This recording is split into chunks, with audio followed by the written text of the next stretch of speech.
Welcome back to Nintagious. How are you guys doing today? Nintendo said, to hell with your day off. So here we are. We have a direct in 30 minutes. We're just going to chill and play some Risk of Rain 2 until we do that, because that's easy enough to get into, and easy enough to put down. I'll probably die a horrifying death in under 30 minutes. Probably, maybe not. This morning I played through a round of this and did really well. Let me see. We have 5 likes already. I love seeing that. I'm gonna drop some extra pixels on you really quick. Let me see. Riley, Miami, Lasagna Cat, Scarlet, Blue, Logan. How you guys all doing? And Bill, I know you're lurking. Anyone else lurking, good to have you. Alright. Yeah, let's jump into this. So I started this round already this morning. I'm doing... it's alright. It's an alright run. It's not bad. It's not like the run I had going before this. The run I had going before this, it's kind of funny because this, like, Eno and I both had this happen in, like, separate runs, where we found a radar scanner that you can use to see every item on the map. And it made hoarding loot really easy. So I got one of those, and then, like, it was, like, the best run ever. We both made it to, again, separate runs, but we both made it to, like, the final difficulty in the game. It goes easy, medium, hard, very hard, insane, impossible. I see you. I'm coming for, and then the final difficulty is ha ha ha ha ha ha ha ha ha. That's literally what the difficulty is called. And things got pretty batshit insane at that point. I'll say that much. We need some more enemies. We have 2 freaking chests here already. We just need gold. That's more like it. As much as I was enjoying the Huntress when we played on Sunday, she's not very good at solo play, in my opinion. She can't really burn bosses very easily.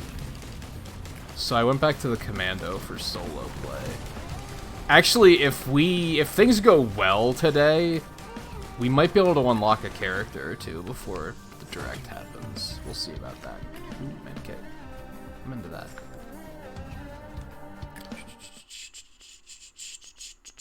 Phantom, how's it going? Did I miss anyone else? JMT, how's it going?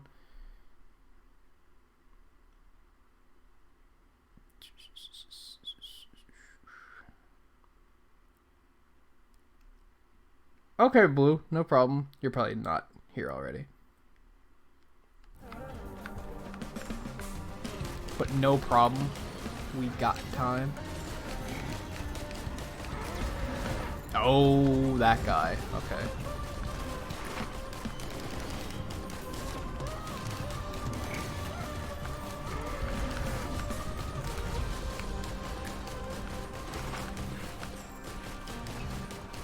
I think when Eno and I play again on Saturday, we need to go up to, like, the standard difficulty. Because this is definitely a getting used to the game type of difficulty, and, like, the middle one is, like, the intended play experience, so. And I think we're both, like, already in the groove enough that we should probably do that. There doesn't seem to be an end to the game, we realized. It just loops around eventually. Like, you go through 4 maps and then you loop back to the first one.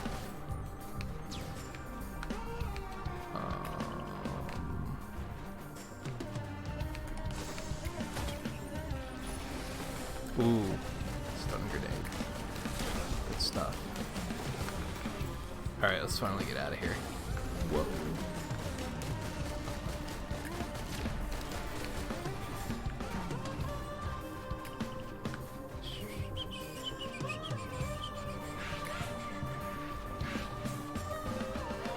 Oh, one of your friends picked up Generations.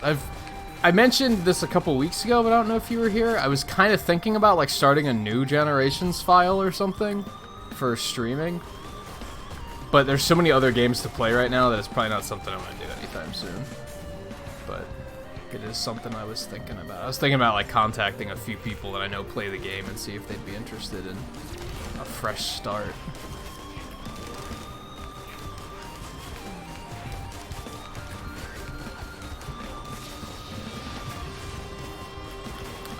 I'm still thinking about like putting money aside for Black Friday and hoping that I can find a PS4 like super cheap. I'm picking that up and getting Monster Hunter World though.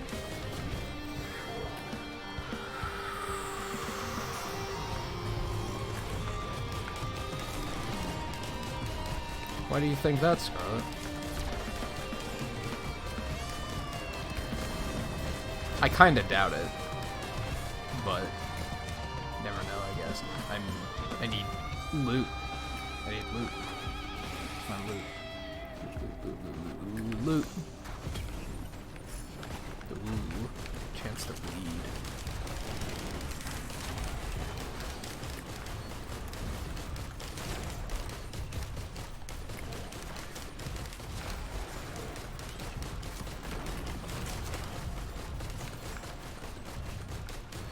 I miss how much loot I had in that run this morning. I had so much crazy shit.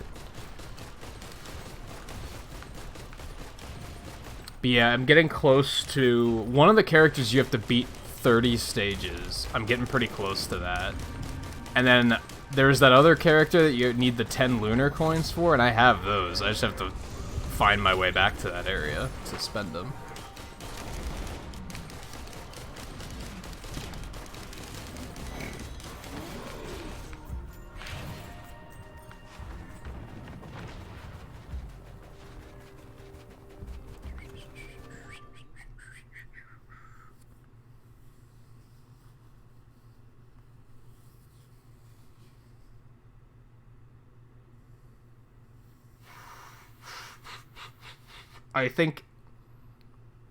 I only think I know what you did a few days ago. We can talk about it after the stream if you want. My memories. Ooh, teleporter. Okay, well, we need a little bit more loot first. This is a pretty simple game, honestly. It's a pretty simple roguelike. You kill aliens, you get money, you open chests and get random loot to get stronger, to kill more aliens, to get more money, to open more chests and get more loot. That's about it. There was, the first one was a side-scroller, but it was basically identical. We were talking on Sunday that this is it's almost a remake. Like, they almost kind of completely remade it in 3D. I really like the art style because it's like intentionally pixely so that it still looks like pixel art. It's like really interesting. Not sure how they achieved it, but it's really cool.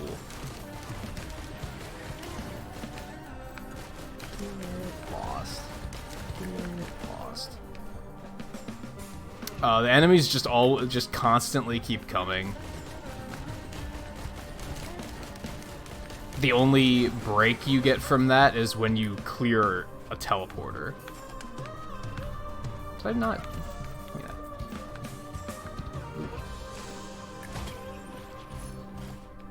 Shield generator. I am alright with that. It's not the most exciting thing in the world, but it's pretty good. Chance to block, that's pretty good. I'm happy with that.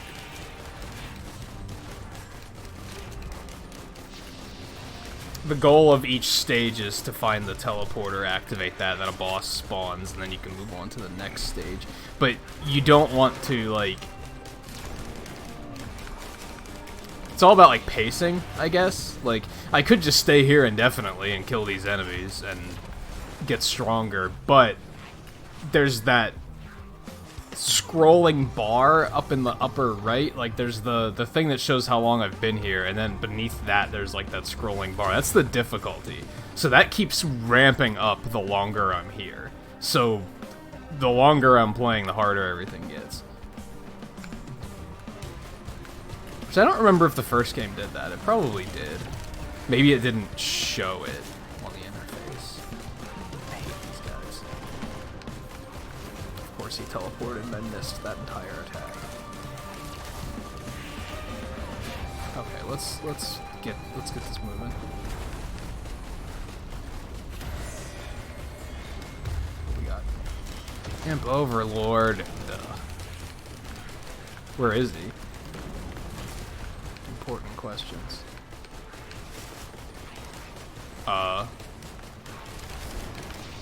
No, seriously. Where is he? Oh, hi.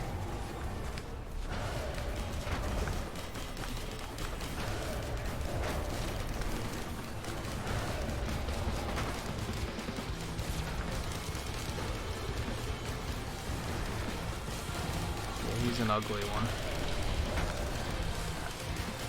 Keep my eye on the clock. It's very easy to like lose track of time playing this game, so gotta make sure I don't. Crap.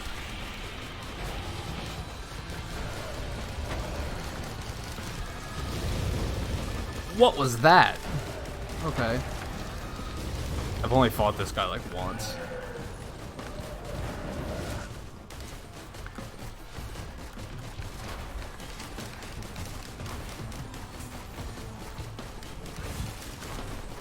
And for every teleporter, you have to stay close enough to like charge it up, and you have to kill the boss before you can leave. Now, as I said, enemies do stop spawning at this point.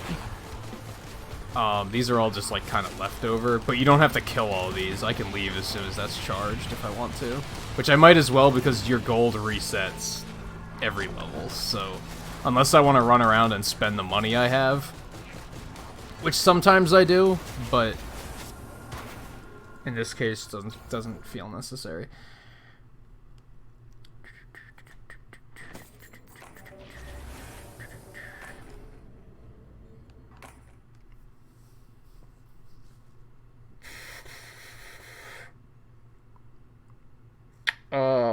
Yeah, Logan, I think I agree.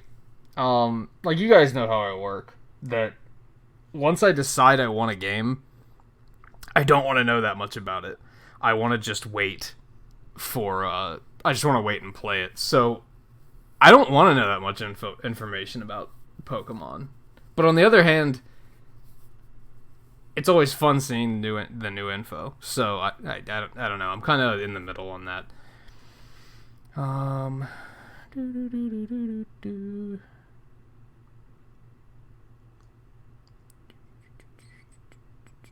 yeah, Logan, how's your return to school going?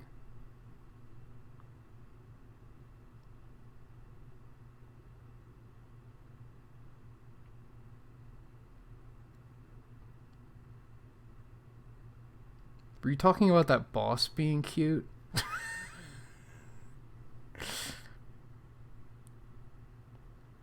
Hey Samo, how's it going?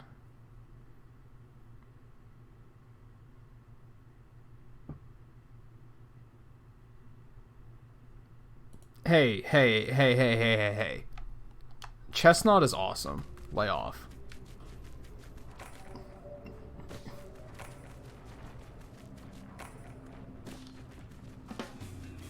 I mean, I think when you say, do you know how upset I was? I think what you really mean is, do you know how excited I was to have the best starter in the game?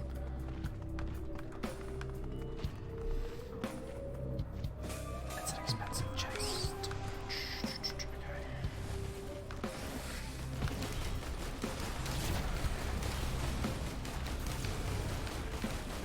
Fortunately for you, I can read between the lines, and there's no hard feelings.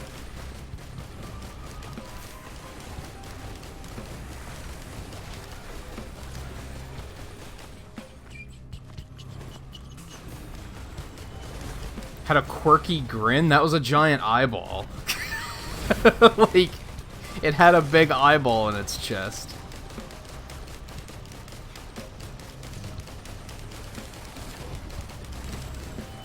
I mean, spiting the enemy when they attack him is a pretty cool ability.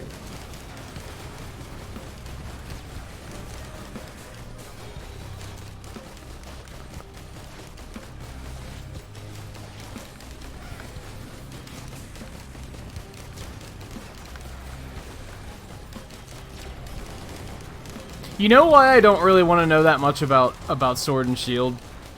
Because I made the mistake of reading that one leak that I now know is 100% true because they've revealed a few things that were on the leak, and every time they reveal something, I'm reminded of how real the leak was, and it's a bummer. I'd rather forget everything I read in that leak.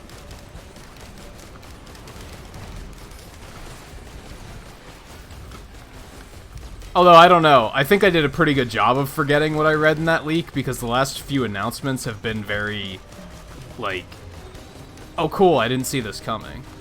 So, like, maybe it's not that big of a deal, but it's still kind of infuriating. It's too easy to get on autopilot in this game and then forget about, like, oh yeah, I should be getting loot. Hate you. I hate you. Come on, die. Thank you.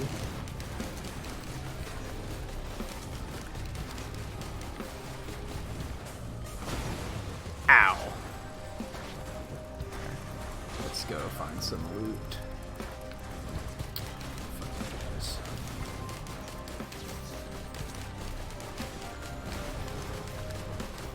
I just don't want to, like, my big hope for this direct, don't announce more shit that's coming out this month, please.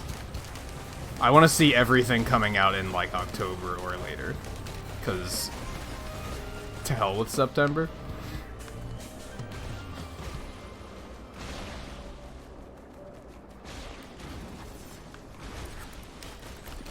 Alright, Scarlet. Hope you feel better.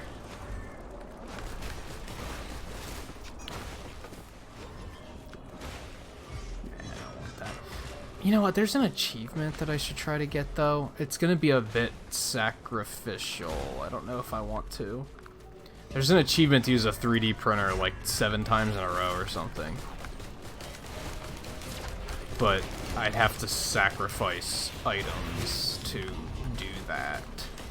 So that could be bad. You know what, I found one for you. Ooh, there's another one down there.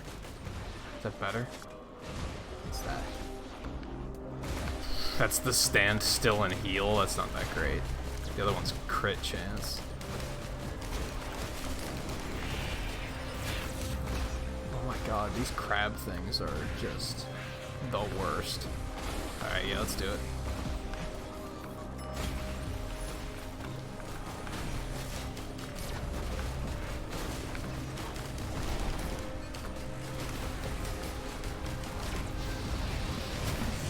Achievements are pretty important in this game because they unlock new items that you can then are added to the pool. So you don't get the item permanently, but it adds it to the random item pool, so you can find it in any stage. Overall is just a good thing.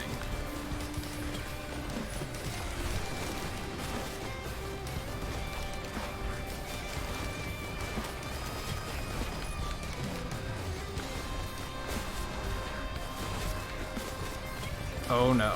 Oh no, I'm actually dying.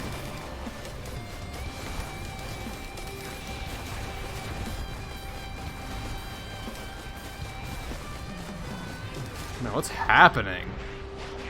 That got really hellacious really fast. Like, what happened? I'm not sure how I got, like, so easily overwhelmed there. You've never chose the water type? I have, I think. Crystal Chronicles isn't out yet? The hell? Haven't they announced that like 2 years ago by now? It's wild.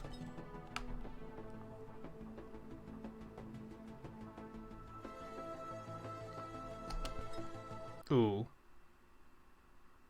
We have 10 minutes, actually. I probably shouldn't have started a new run.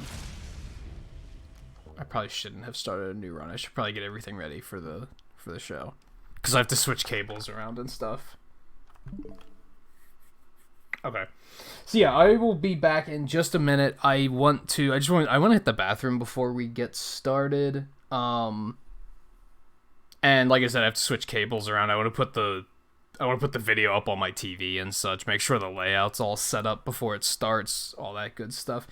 Realistically, I can probably do that all that in 5 minutes, but I don't want to cut it too close and then have it be troubleshooting it as we're watching, because that's always a pain in the ass. So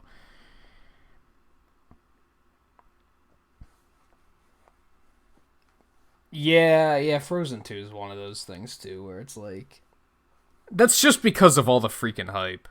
Like, it's one of those movies where, like, as soon as it was known that they were making it, people couldn't shut up about it.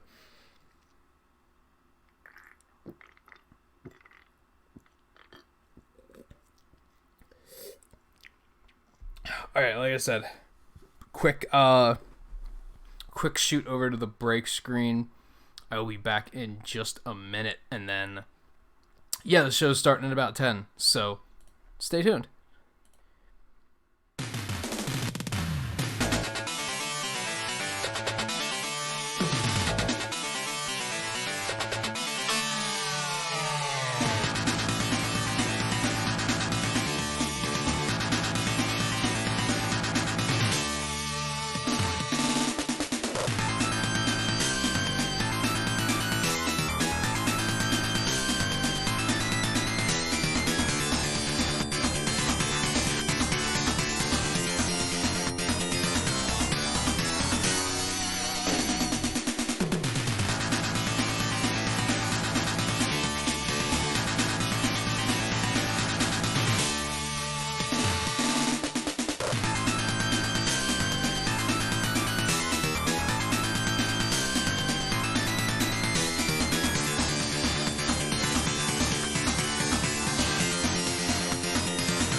Okay, I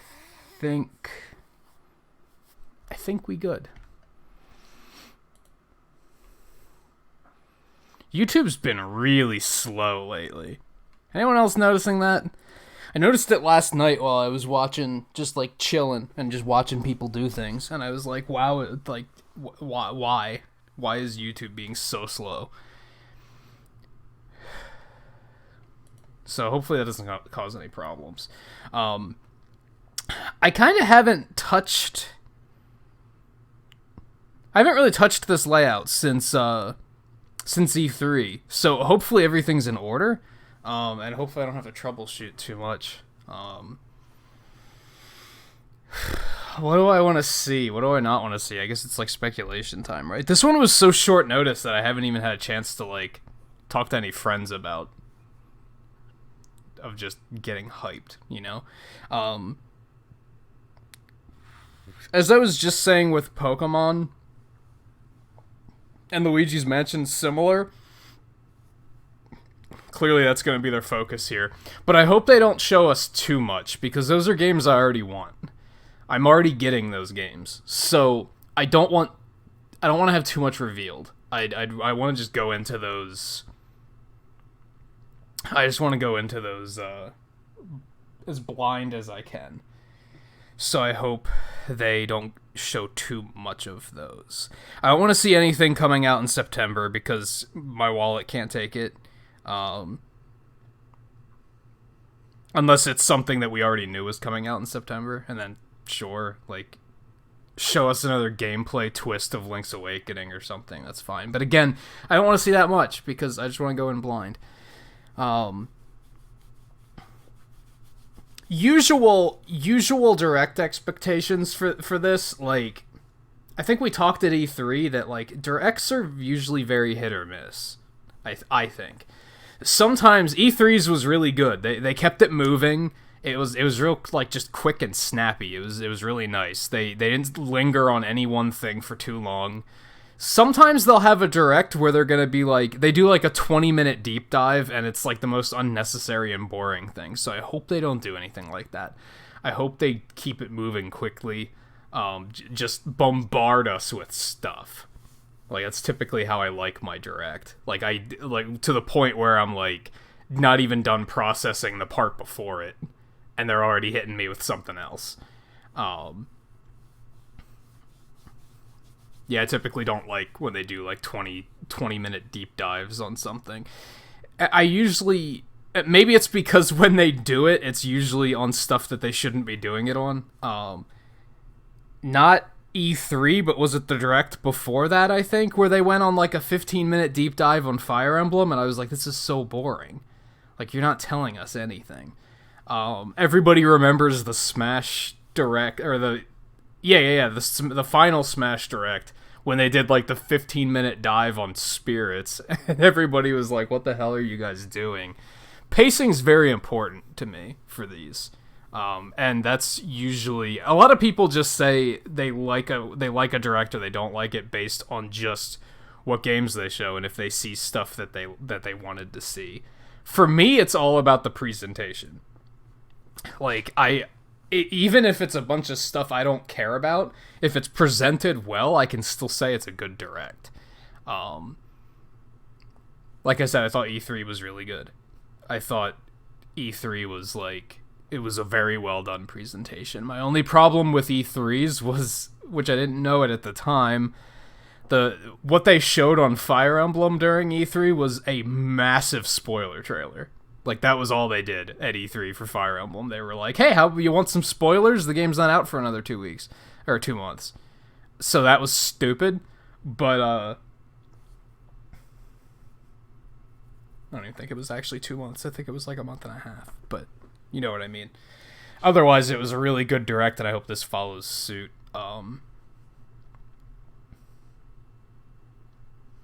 Should be starting at any moment now.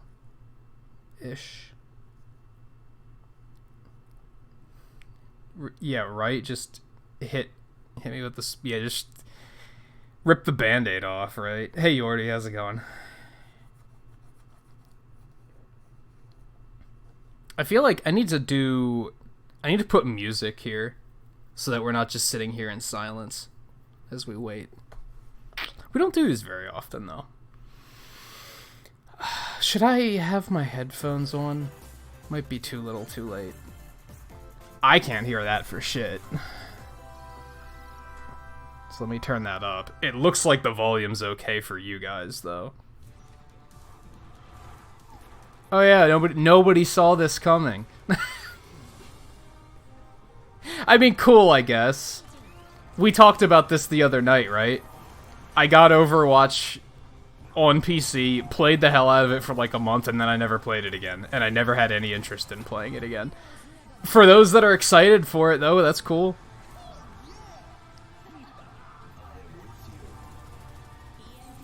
I'm not dropping $60 on it again, though. That's not happening.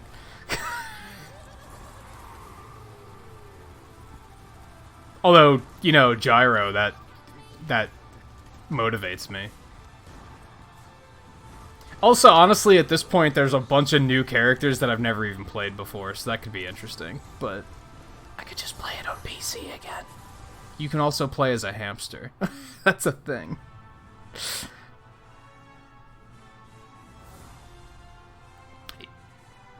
October.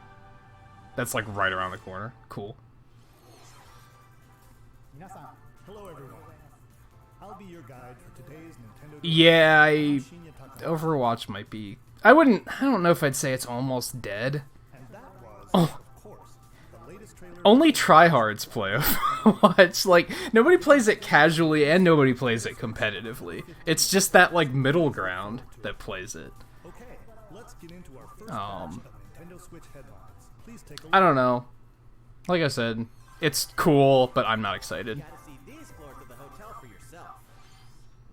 Excited for people who are excited, I guess, but I have a feeling not many people are excited. Has a distinct theme unlike any other. Case in point, Tomb Suites. I mean, a pyramid inside a hotel?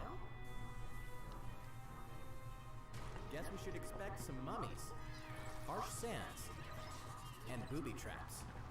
That slam move is still like the coolest shit. A disco floor, a pirate-themed restaurant. You get the idea.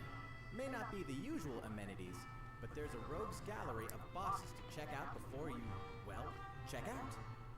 Speaking of amenities, step right up to this all-new I like that they're gonna have, In this party mode, there's a Luigi team and a Gooigi team. With only one Nintendo Switch system, 2 to 8 players can battle it out. See which team can defeat the most. Interesting. Collect the most coins by piloting floaties with the Poltergust G00 and break the most targets. Hey, even Luigi needs a break sometimes. Luigi's Mansion 3 opens its doors on October 3rd. I like that it has more multiplayer. For sure. Yeah, there's gonna be an echo because you're probably gonna hear feedback from, you're probably gonna hear feedback from my TV. They're making another one of these? This game was awesome. I don't even remember what the first one was called, but I played the hell out of it. It was awesome. You and your team will pick 4 jobs. That's right.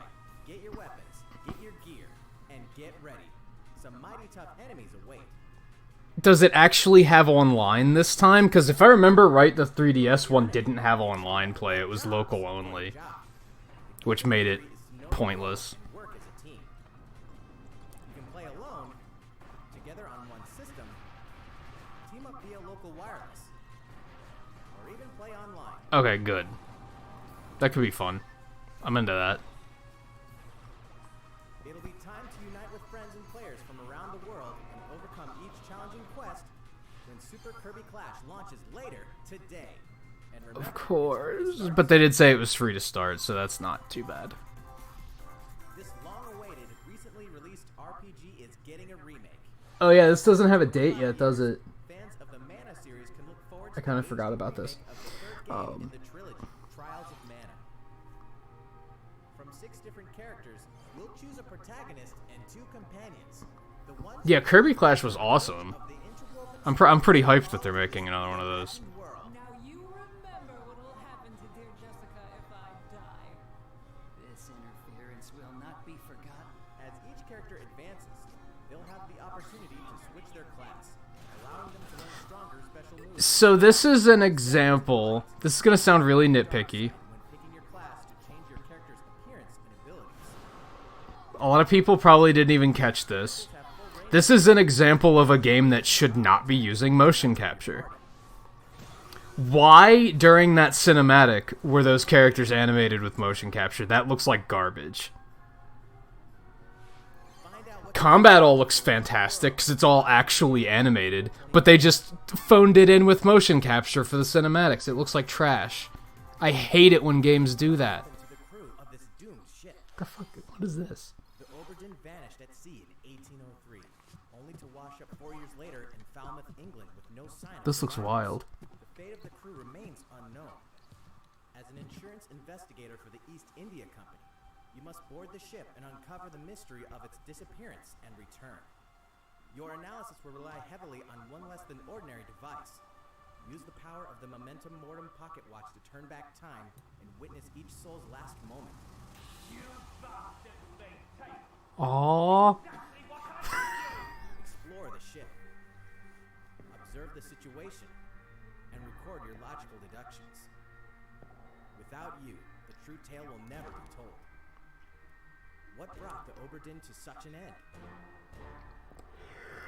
Yeah, this looks wild. I don't know if this By little, looks like something I would like, but solve the mystery. I really like the visual style. Even though YouTube's butchering it at the moment. Arrives on Nintendo Switch in fall 2019. It's because we're on 480. Come on, get over yourself, YouTube. There's a small town out there. Oh yeah, this is a game that we haven't heard anything about in like a year. Never leave town.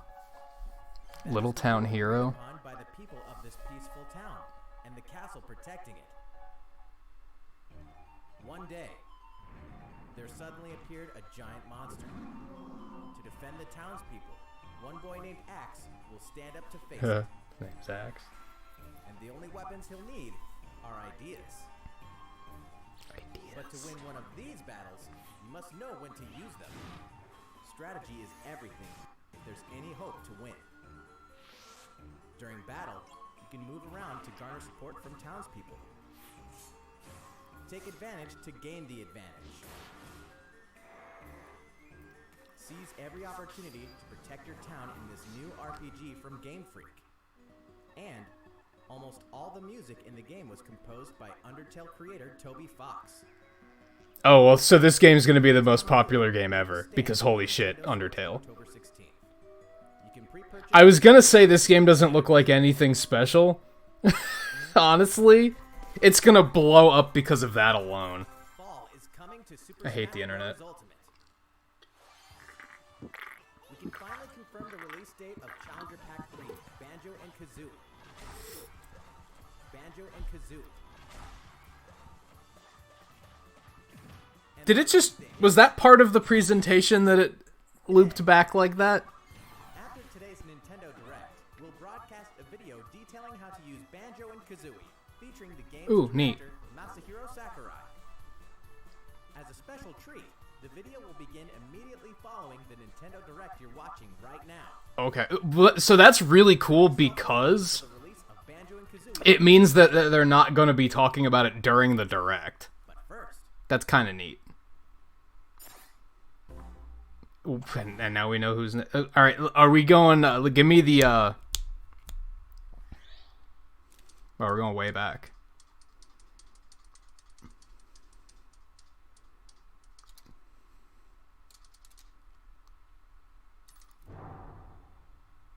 Neo Geo? What's Neo Geo? Who's from Neo Geo? I have no idea.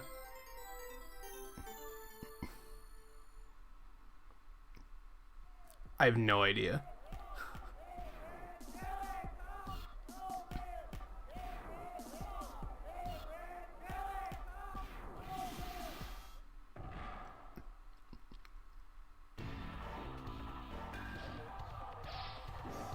Who's this Ryu looking motherfucker?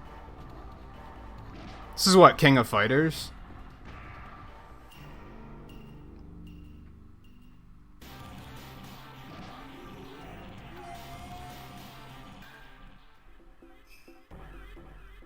I like how everyone wants it, but they're all failing to get it.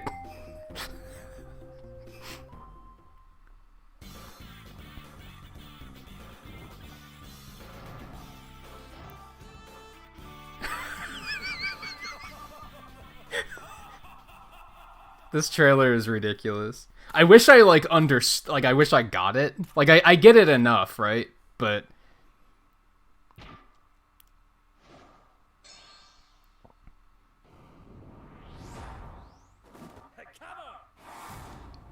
That's an interesting pick that I didn't see coming.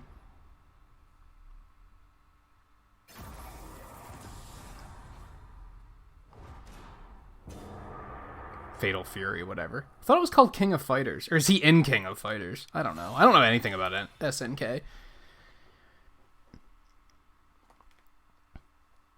It's an interesting pick because it kind of betrays my theory. Because my theory was that all of these characters were going to be companies that Nintendo has really good relations with now. I guess they don't not have... Wow, you jumping the gun on this one, aren't you? Outside the 5 fighters included in the Fighters Pass, we can confirm that other new fighters are in development. The battle isn't over yet. This just all feels so pandery, I'm gonna be totally honest. People, like, the community ruined Smash for me, like, so hard. At the end of that segment, we'll have more to share with I've kind of come to terms with that over the last couple weeks, that, like, Smash is kind of like, I just don't care now. It's about time to wake the Windfish in The Legend of Zelda: Link's Awakening. Like, I see them saying, oh, we're making more characters after these 5, and I'm like, great, so people still aren't gonna shut the fuck up about Waluigi. It's fantastic. That's exactly what I wanted. Like, no, I want it to be over, to be honest. Man, they have all the little references in there. They didn't change any of it. It looks fantastic. With the all-new Chamber Dungeon, you can place chambers earned on your adventure to arrange your own dungeons. Add in plus effects that alter chambers. And save Chamber Dungeons to a compatible amiibo figure featuring a character from the Legend of Zelda series. That way, your friends can... I gotta get me one of those Awakening amiibo. The Legend of Zelda: Link's Awakening. There's a few amiibo coming out, like, On September 20th, this the new month Link amiibo figure will be available that same day. that I need to get orders in on. You know the hero's might from Super Smash Bros. Ultimate. Now join his adventure. Dragon Quest XI-S, echoes of an See, they're, like, milking it at this point, too. the most complete version of Like, this brawling adventure story. they know it. Choose between HD and 2D graphics. Travel to past Dragon Quest worlds. Like, that was right away. It wasn't... Experience new characters. Oh yeah, Dragon Quest XI, the worldwide phenomenon. It is coming to Switch in 3. No, it was. Hey, you know that character in Smash Brothers? His game's coming out. You should check it out. Like, are you kidding me? Giant draws near. It's so sad.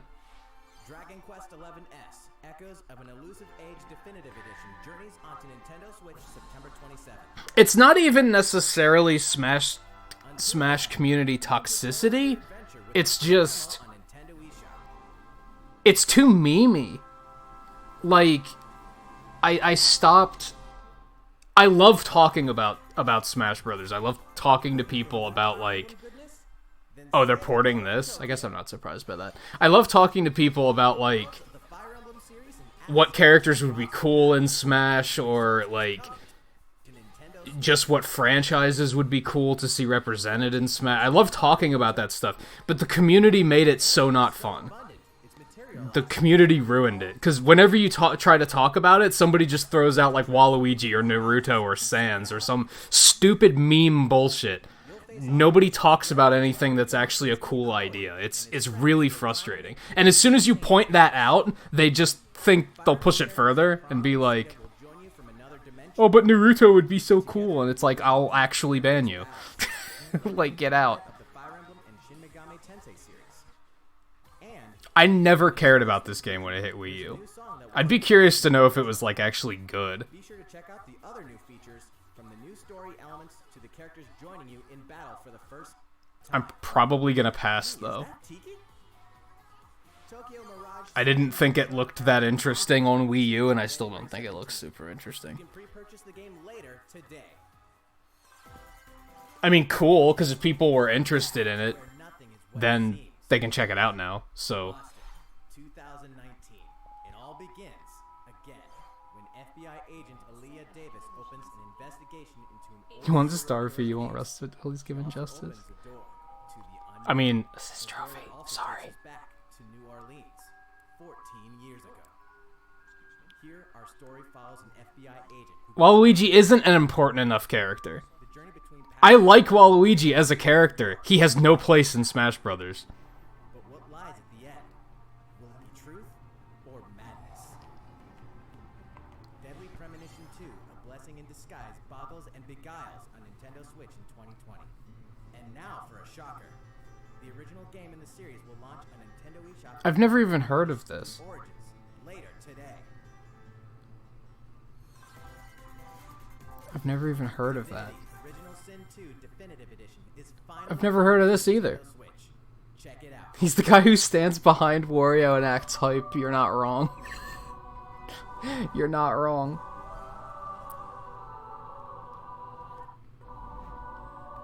No, you can't salvage Waluigi as a character.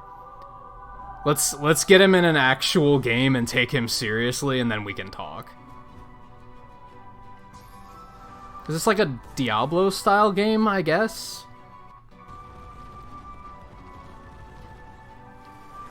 Kind of. I don't really know what I'm... That's cool, that you can bring your save over from PC.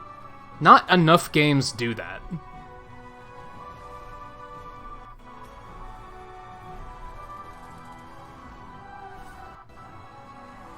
If they would simply... All they have to do is make another WarioWare game or a Wario Land game and put Waluigi in it.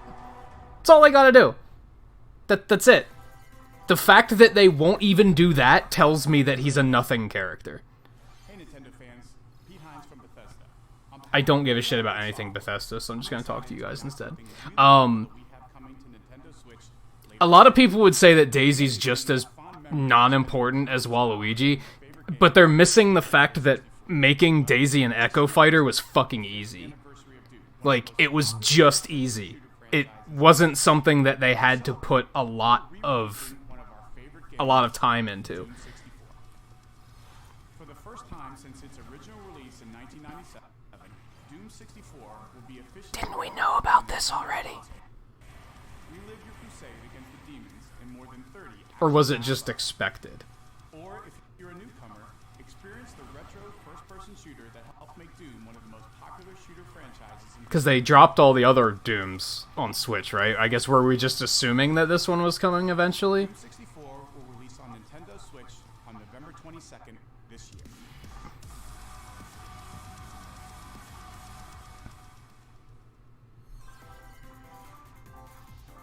Introducing a brand new IP from developer Hi-Rez Studios, Rogue Company. To most of the world, Rogue Company is a rumor at best, but its operatives are the real deal. And as one of these elite specialists, you'll face challenges which will require your specialized... But having it on 720 is making it really choppy. organization, Jackal. I'm gonna turn that down, because I'd rather it be smooth than With a similarly skilled higher quality, to be honest. team online and a variety I like that they're doing what I said. They're keeping this moving, and it's snappy, and they're not sticking on one thing for too long. A lot of this stuff I just don't care. Like, it's uninteresting. maps, weapons, skins, in-game events, and more. When Rogue Company sneaks up on Nintendo Switch in 2020. Maybe I'm alone on that, but like that didn't look interesting at all. Next, the new titles in the core Pokémon RPG series, Pokémon Sword and Pokémon Shield. We have more What was I gonna say? information to share that will shed new light on this next Pokémon adventure. Please take a look. Pokémon Sword and Pokémon Shield take place in the Galar region, a scenic land where people and Pokémon... Let's see how much of the game we can spoil before it comes out. Among them, you'll encounter new Pokémon and meet new people throughout your adventure. Today, we'll cover 4 features you can look forward to. First, customizing your look. Once again, the latest entry in the series lets you pick your outfit. So we knew this, but it's good to see it like outright confirmed, because in the trailer at E3 it showed the characters had like some form of customization. So we knew that was a thing, but it's still nice to see them outright say like yes. And wow, it's even more than before. Becoming a champion than simply That's crazy. honing your battle skills. It's a lot of customization. Too. don't you think? Second, Pokémon Camp. During your journey through the Galar region, you can camp anytime at Pokémon Camp. While you're there, you can play with your Pokémon. And as you get to know them better, they'll also improve in battle. Additionally, in the wild area, you can visit other players' camps too. Interesting. Feel free to bring along one of your Pokémon and hang out with up to 3 other players at the camp. We definitely recommend interacting with another player's Pokémon. Was that jellyfish thing new? Pokémon Camp I don't think it was, but I feel like it's very unfamiliar. curry on rice. How your curry turns out and what type it is ultimately depends on which berries and other ingredients. This is you so use. elaborate. Not to mention the heart you put into it. There are more than 100 types. And each one you cook up will be registered in your curry decks. Curry decks. Master the art of That's curry. what the hell is that thing? What Pokemon doing here? And fourth, we'll introduce some new Pokemon discovered in the Galar region. First is Poltegeist. Oh my god, it hurts. No, stop. Bells and Rescue. Stop it. Its body is made You can't do this. with its own aroma. You can't. It may even allow a trusting trainer to taste its teeth. This ghost-type Pokemon Oh, it also has a hurts. special ability. It hurts. Next, another new Pokemon called Cramorant. What is that thing? Is that a dodo bird? That's amazing. Has one huge appetite. It will swallow anything it can fit in its mouth. When it uses surf Or is it closer to a pelican? watch as it rises Maybe. along with the catch in its mouth. If it takes damage in this, What? it'll retaliate by spitting out its catch at the attacker. This is Cramorant's exclusive What the hell? Golf Missile. Oh man. And that's all we have to share with you today. Pokemon Sword and Pokemon Shield will launch on Nintendo Oh Switch. man. At least like I feel like they do a good job of not telling us too much at once. At least. That was the right amount of information, I think.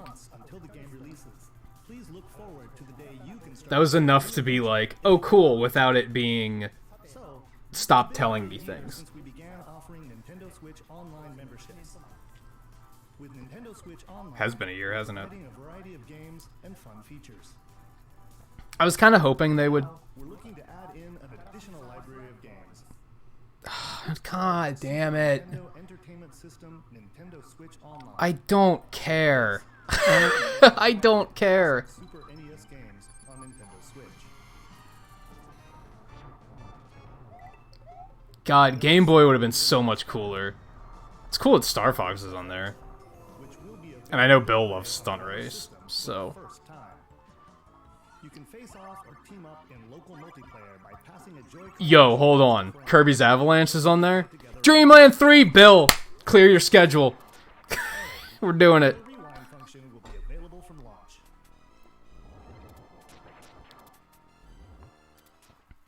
Here are the first games we plan to release. All 20 of the games you see on screen will launch tomorrow. I don't think I care about anything except Dreamland 3. We will eventually Maybe Yoshi's Island. It's been a long time since I've played Yoshi's Island. be available to Nintendo Switch Also, Pilot Wings was on there too. Did you see that? them at no additional charge. Has he had that in his pocket the entire time? And I just wasn't paying attention. We will be releasing a Super Nintendo Entertainment System Nintendo Switch Online exclusive controller as a special offer. To Of charge course it, you will. You can use a USB cable, just like the Nintendo Switch Pro controller. This Super NES style That's controller actually is available tempting. for purchase exclusively for Nintendo Switch Online. $30 isn't bad. That's actually really tempting. Information on its release. Wouldn't it be I might nice have to think about play getting one of games those. again with one of these controllers?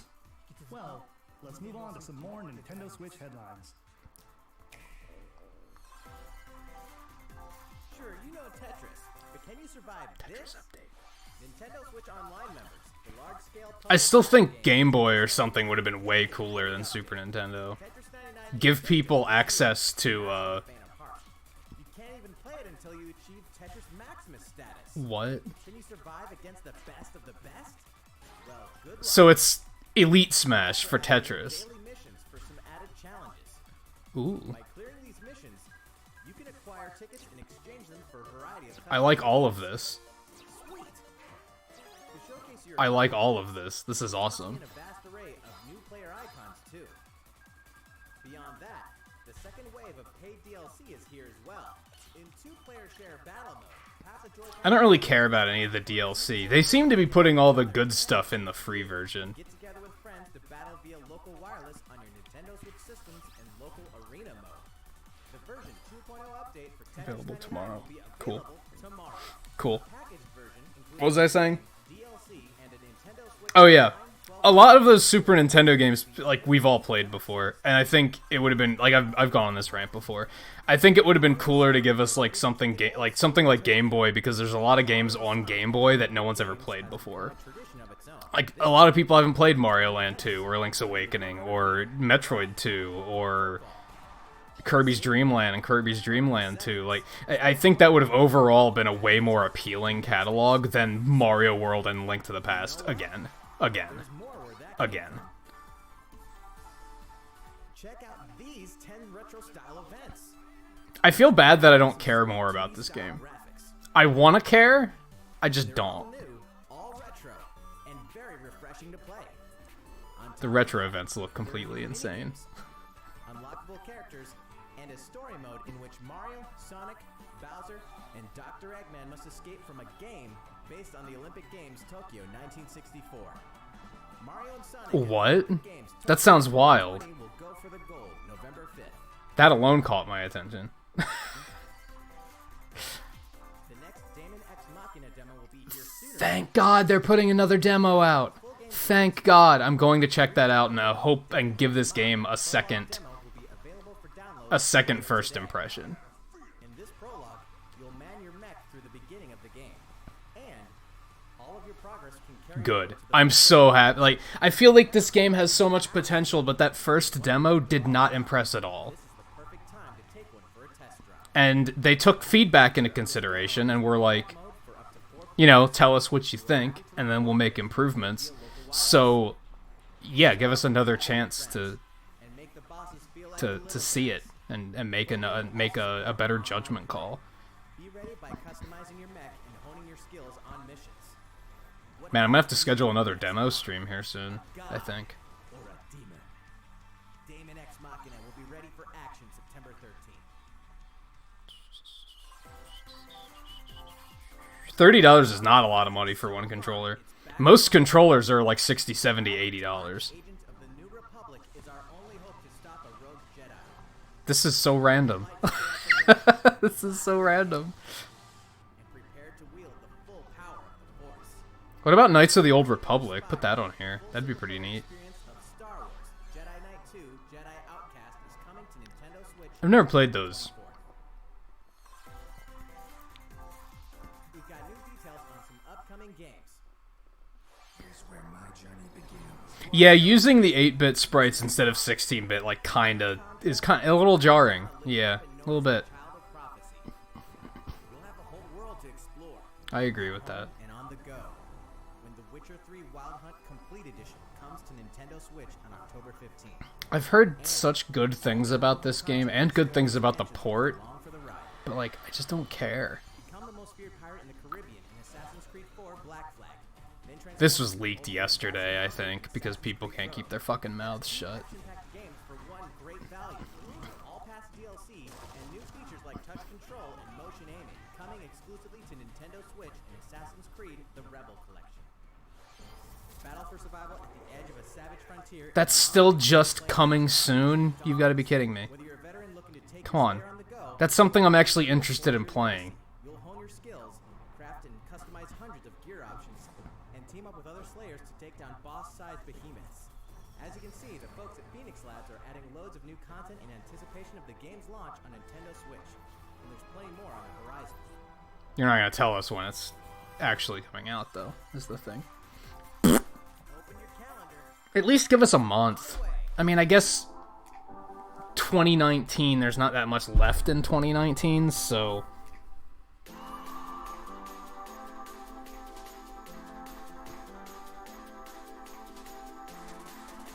I should probably be paying attention, because there could be a lot of blink and you'll miss it stuff here.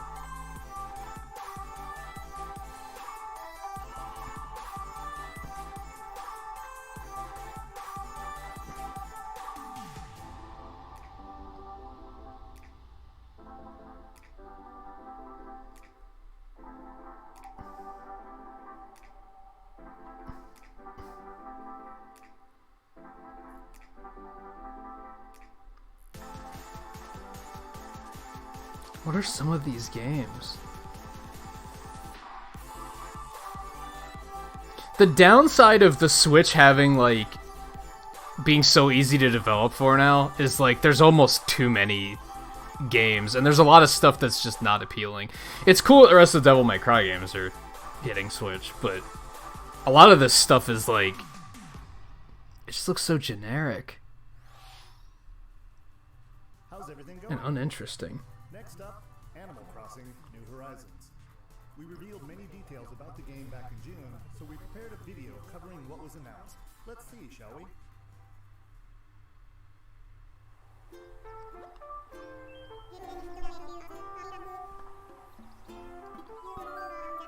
This is gonna be like the last 10 minutes of the Direct. You know that, right?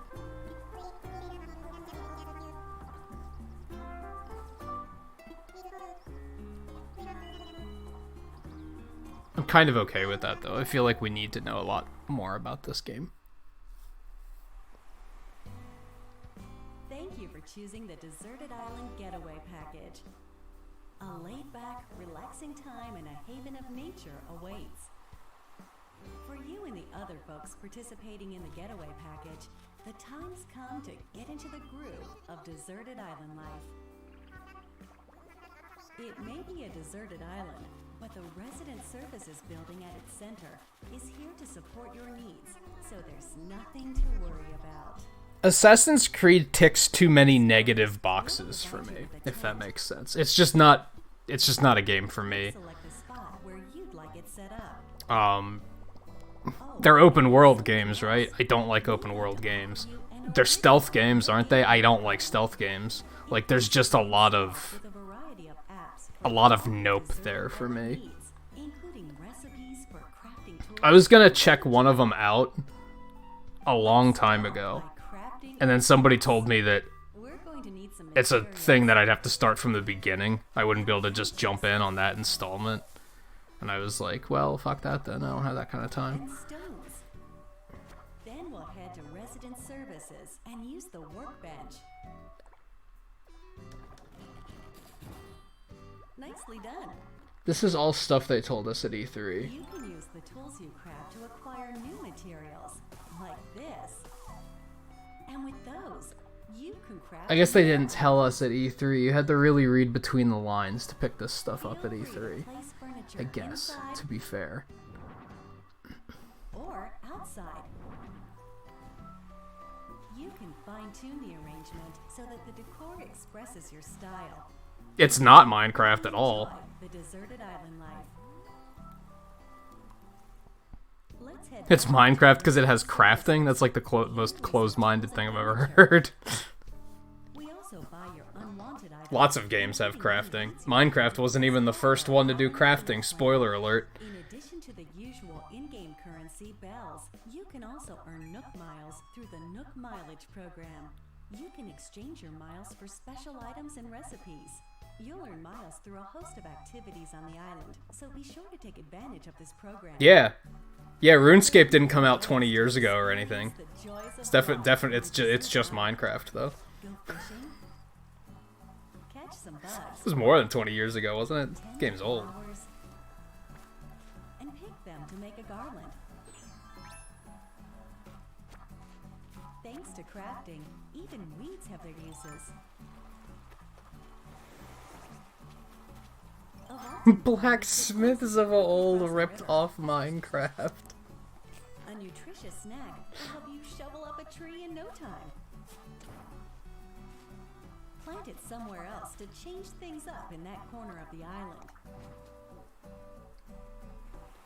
The scenery Dig up changes entire with the trees. time and weather. Can you do that in Minecraft? There will Nope. be sunshine, cloudy days, rainfall, and enough wind to shake the trees. Yeah. Depending on Time the time flies. of day and the season, you'll encounter different creatures to catch too. The villagers have like community name. That's so cancerous. That's so Splatoon. Together on the same To island give. simultaneously. Or do you mean the animal villagers? I thought you meant like these generic player villagers. Living together I was like, oh my god, if people have named those, I want out immediately. with a local wireless or internet connection, you can travel to another player's island for a total of 8 players in one visit. The whole scene feels meant to be. Why not snap a photo with everyone and make it a lasting memory? Because every game needs to have a camera mode, so you can take selfies. What we've shown you It's here just today a is new just thing the these beginning. days. There's so much more waiting to be discovered. So many activities, animals to encounter. Got to be able to take selfies, and you have to be able to pet the dogs.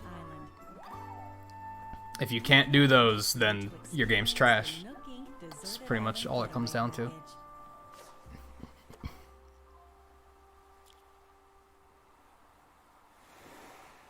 I feel like that was all stuff they told us at E3. Either that or it was things I was assuming. How'd it look? There's still a bit more time until the game launches. So I hate repetitive information. Like, alright, the next game will be our last announcement of I hate when they beat us over the head with stuff that's like, we knew about this. This sounds like something new, though.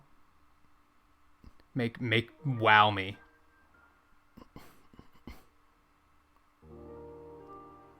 Looks like a new Xenoblade if I had to take a complete shot in the dark. Actually, it's not a shot in the dark. This is 100% Xenoblade.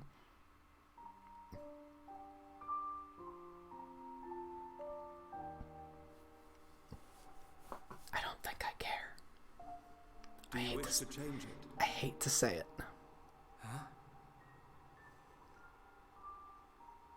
The future.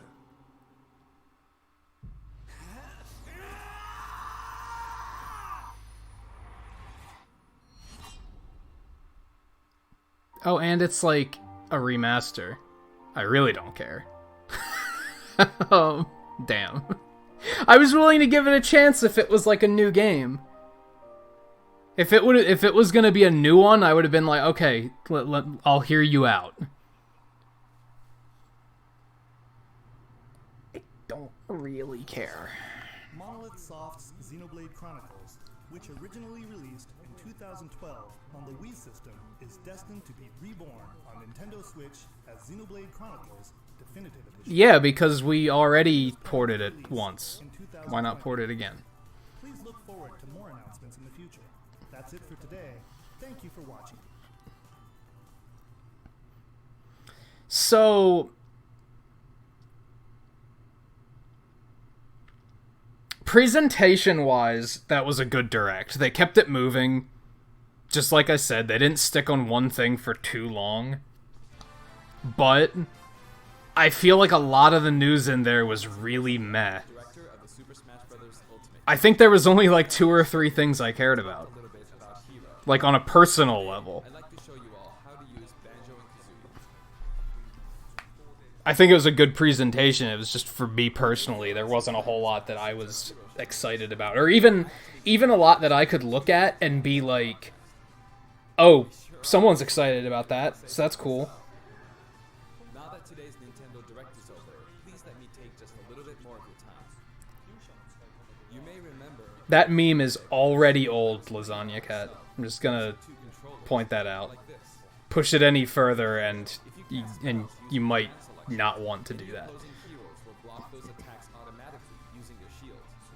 So in the background, I was actually using the second controller to make the hero look away or do moves so my attacks would connect. Today I have my controllers set up side by side.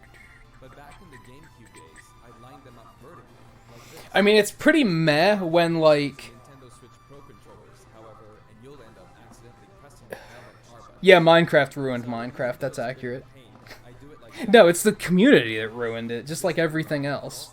Like, that's... control two fighters at once, kind of like Banjo. Communities don't seem to give a shit that they're cancerous and that they ruin things for other people. So, what is Banjo-Kazooie? What is Banjo-Kazooie? In terms of genre, it's similar to Super Mario 64. I thought you meant the character. I was like, Nintendo 64, back in 1998. you mean who are? The character Banjo made his first appearance a year earlier in a game called Diddy Kong Racing. It's sad that, like, After that, Banjo-Kazooie was released. what actually excited me? Two titles New Kirby Clash Game Boy Advance is, like, super hype. came to Japan. I'm really into that. I might try and stream that tonight, maybe. Banjo-Kazooie Nuts and Bolts, which was released on Xbox 360. The Tetris updates looked really cool. As some of you may know, the Banjo-Kazooie IP now belongs to Microsoft. And there's, like, one game on Super Nintendo Classic that I actually give a shit about. So, Technically, they're a rival yeah. platform holder. Like I said, on a personal level, I really didn't care about much of anything happening here. For that, I'm extremely grateful.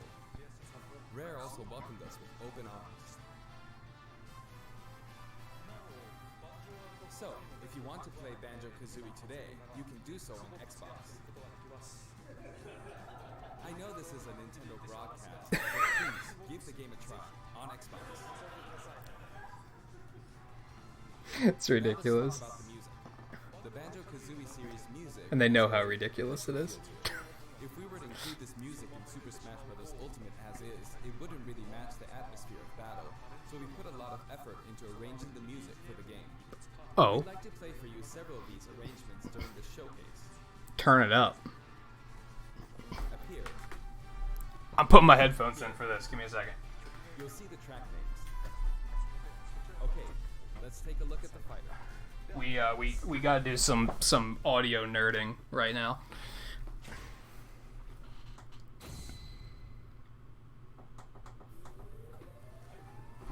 So this is Banjo-Kazooie in Super Smash Bros. Ultimate. There's Kazooie. His eyes still look really weird. We're using a special ROM today, so the camera is a bit different from the production version. We've included lots of actions Banjo and Kazooie use in their original game. For example, the Talon Trot here is used for their dash. And Now's when I have the moment of, like, flat flip and feathery flap. not validation of, like, Their neutral attack is called the fact that I can watch the This ability looks similar to this in the original game, but we've built upon the original. the fact that I can watch, like, the original trailer and analyze and be like, oh, I know which move is what. Flurry attack is a rat-a-tat round. Their dash attack is a forward roll, which is something Donkey Kong uses as well. This move is a pretty useful one. Their down tilt is beak barge. Their up smash is bill drill. It looks a bit different from their original games, but the animation reflects the fact that it's a consecutive attack. Yeah, that was a In Japanese, their side smash is down Harisen thing. Kazooie. Harisen is a word Harisen that only Kazooie? exists in Japanese, so I was curious what this move would be called in the West. In English, it's called Breagle Bash. I think Breagle is the type of bird Kazooie is, so this basically means bird bash, which is pretty accurate. Their neutral air is Wing Whack. A lot of these moves we haven't seen yet, Their though. back air is an air rat-a-tat-rat, which hits 3 times. Their down air is Beak Buster, which they use to downstab as they drop. I'm tired of characters with diving down airs. As you can see, even their regular attacks are based on attacks from their original game. The down and up taunts were something that existed in the Banjo-Kazooie series too. The up taunt is based on an animation from Banjo-Kazooie Nuts and Bolts, where Banjo sometimes stretches. Now I'd like to go over their special moves. First, their neutral special is egg firing. It's pretty much their go-to move. The eggs bounce, and by holding down the button when launching the Then you eggs, hold it. you'll do the attack you see here. Breagle Blaster. Breagle Blaster is based on this part in Banjo-Tooie where the screen mimics an FPS. I wish they should be showing footage from the original games. That'd be really neat. Because, like, I can understand, like, oh yeah, that's from this moment in this game. But those games are, like, 20 years old. Like, a lot of people don't have the knowledge of, like, knowing what this stuff comes from. It would be cool to provide that, I think. It's fairly powerful and will basically win against any other attack. However, this is why it's limited. Above Banjo's head. There are 5 of them in total, and I just use up all of them. After using them up, you won't be able to use the attack again until you lose a star. They don't recover at all until you die? Yikes. Okay. That's, different. You can use it as a recovery option. That's a really good recovery option, actually. If it's untrumpable, it's a really good recovery. If it's blocked with a shield, for instance, you'll be wide open to attack. Oh. In Still addition, good as a recovery, you can though. grab during this move. At any rate, keep track of how many Wonder Wing uses you have left. And when fighting against Banjo and Kazooie, make sure to take action against this attack, and remember to keep an eye on it. It's important to keep this in mind. Next is their up special, Shock Spring Jump. This Versus utilizes Kwongo. the spring pad from the Oh, original Kwongo. move. There are a few things to note. First, you can hit your opponents with the shock That looks like a bad recovery. used to recover, and it's throwable too. Also, it's pretty different from other up specials that carry the fighter upward in that you're still able to jump in midair after using it, meaning you can jump twice in a row. So they have 2 double jumps. So if you're falling, you can use it like this. Jump and then dodge, increasing your ability to recover.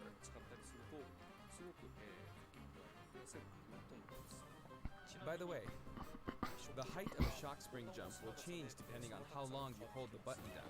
Oh, okay. You can charge it. I was gonna say, that height doesn't look very good. Next, for their down special, Rear Egg, they'll fire a grenade out of his backpack. Oh, it's always a It's a grenade. grenade egg. Interesting. This is a slightly odd projectile in that it can only be launched behind the fighter. Yeah, it's pretty new. And because the grenade There's an extra life back there. its bouncy trajectory can be unpredictable. After a certain time, it will explode. I think it will be a useful tool for keeping opponents in check. It's treated like an item, so you can pick it up and throw it. Man, can you imagine trying to, like, recover against a Banjo that's just... Your opponents can also throw it back. Kazooie's just pooping eggs off the ledge. But its detonation sequence That's gonna is suck. short. So both you and your opponents will That's gonna be really, or it will explode while you're still holding it. suppressive. I guess there are a lot of different ways to use this ability.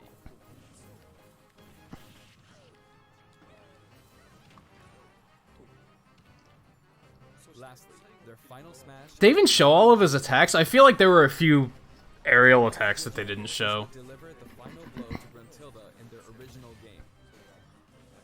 This move will send your opponents flying.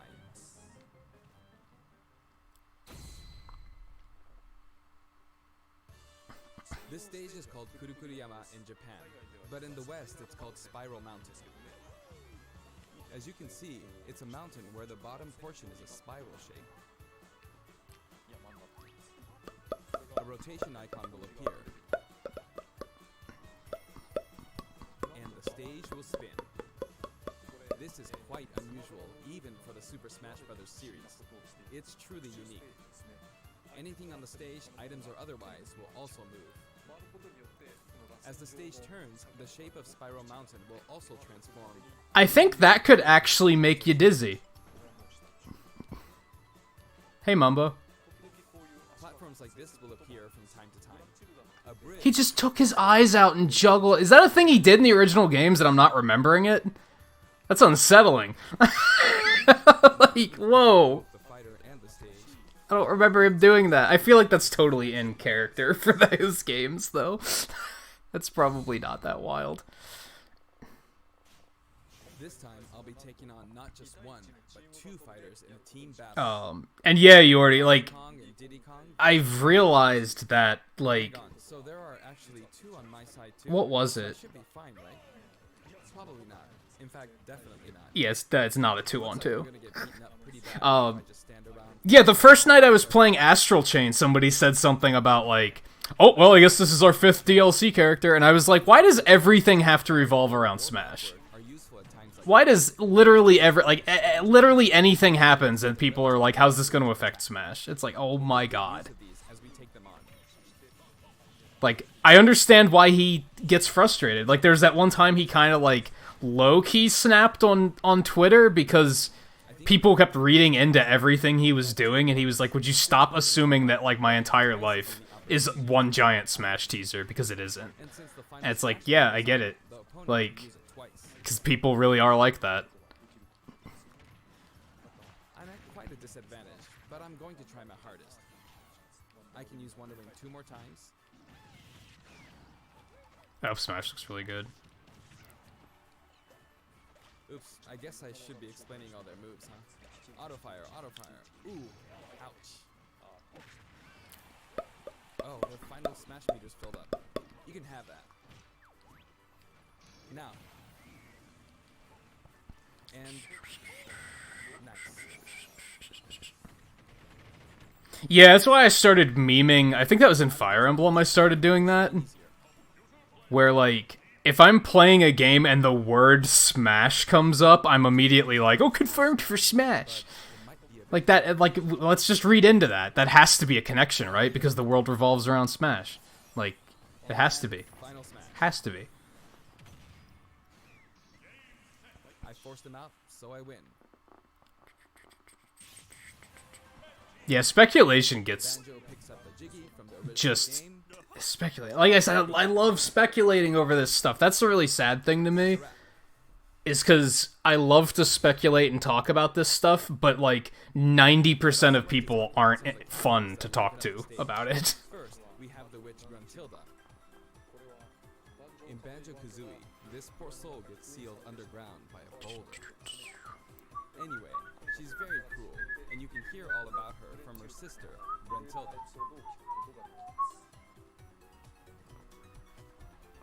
This is Bottles, a mole, and another poor soul. His fate is Another sealed poor from the soul. beginning of Banjo-Tooie. You're not wrong. He's a friend of Banjo. Spoiler alert, I guess. Next is Mumbo Jumbo. This poor soul had all of his Mumbo tokens stolen by Gruntilda. Why are they all poor souls? Ways throughout the game. And we have Tootie. Can you spot her? She's running around. at the And bottom. she's pulling a tails, is what she's doing. She's tiny and can barely even make her out. But by zooming in, you can see all the detail, even at her size. You could probably make an action game just using this. She's raising havoc on the vegetable patch for some reason. And after that, she strikes an enigmatic taunt. Now she's heading back home. She looks all calm when you look at her this way, but this soul is actually the saddest of all the souls. You'd understand how miserable she really is if you saw the game over scene in Banjo-Kazooie. Why Maybe she's not going home?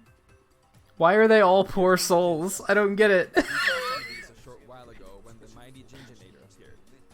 They come in many different colors and were hidden throughout the world by Gruntilda in the original game. So you could say they're also sad souls. They are. Now we see something floating around in the background.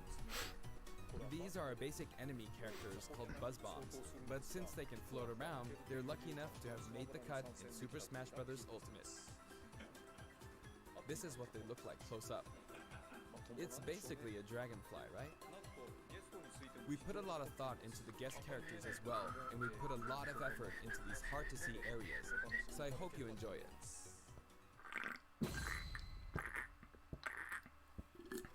Next, let's talk music. Ooh.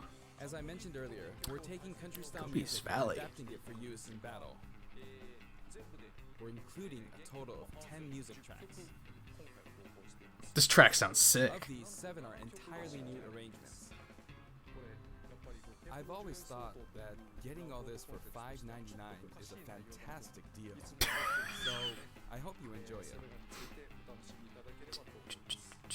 Hey, Twain, how's it going? The music for Spiral Mountain. I honestly... Did he do all of the remixes? That's wild. I love it. Honestly, I feel like you haven't missed that much. It was... I mean, I don't know. I can't say that. It was a good presentation, but I feel like a lot of the news was really boring. This is the first time I've worked with So... outside of Japan. I don't know. Watch it. There might be stuff in there that you really love that I was kind of whatever on. Be understood. But he did an absolutely wonderful job. And here's the list of tracks this time. Each of the new tracks has been carefully tailored to match the action taking Lord Wu Fok Fok. I don't remember that boss. That's not ringing a bell. alongside the launch of Banjo and Kazooie. I remember the other one. Mr. Patch, was it? I remember that. I remember that We're boss. very pleased with the sales of Super Smash Bros. Ultimate. And to express our appreciation, we've added another game mode, which will pretty much be our final new mode. I'm going to go ahead and play, so please take a look. And here it is. Oh, home run contest. To damage the sandbag Eh. in front of you as much as possible. And with this bat, I like that the bat doesn't drop until the end. but this bat That's kind of neat. Those eyes. It's so cinematic. Oh my god. maybe a little too high. Oh jeez. And so, Home Run Contest makes its return. It's been powered up in various ways compared to previous Home Run Contests, so please enjoy. This time, Sandbag has flown 300 kilometers. I think that's about the distance from Tokyo to Nagoya. That's if you drive on the Tomei Expressway. You can actually play with a second player. Let's give it a go.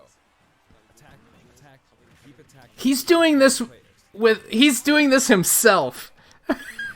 You guys can't see it because my overlay's covering it up. Here we go. He was controlling both of those characters himself for that. This isn't how you're supposed to play the game. When I say two players can take part, I mean friends can play together, and not one person playing as two fighters. Yeah, Banjo's out today.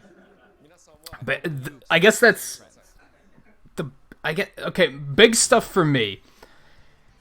That's out today. In shared content, many people have uploaded their custom. You probably don't even know what Kirby Clash is. It was a free-to-play Until now, it makes multiplayer Kirby game on customize their special moves. 3DS. They're making a new one of those that's coming out tonight. Customize their special moves.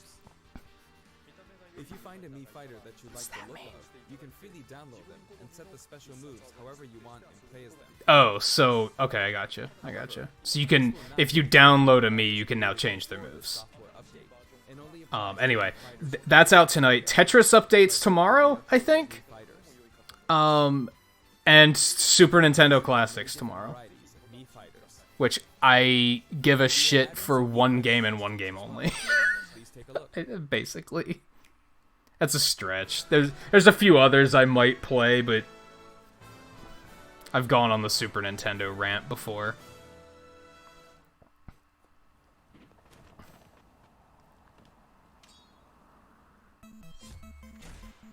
It's fucking Goemon.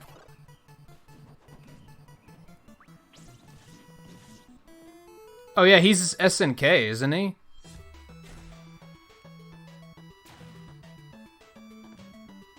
Oh, that's just returning from 4. That's not new. You got my hopes up. That's new, isn't it? I don't think there was a Zero costume before. That's neat.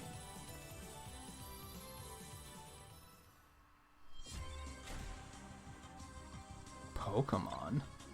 Team Rocket. What the hell?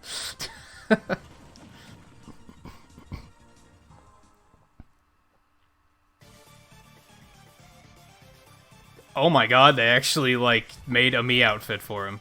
Holy god.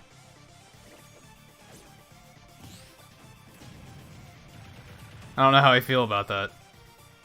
That's cool that they did anything, honestly.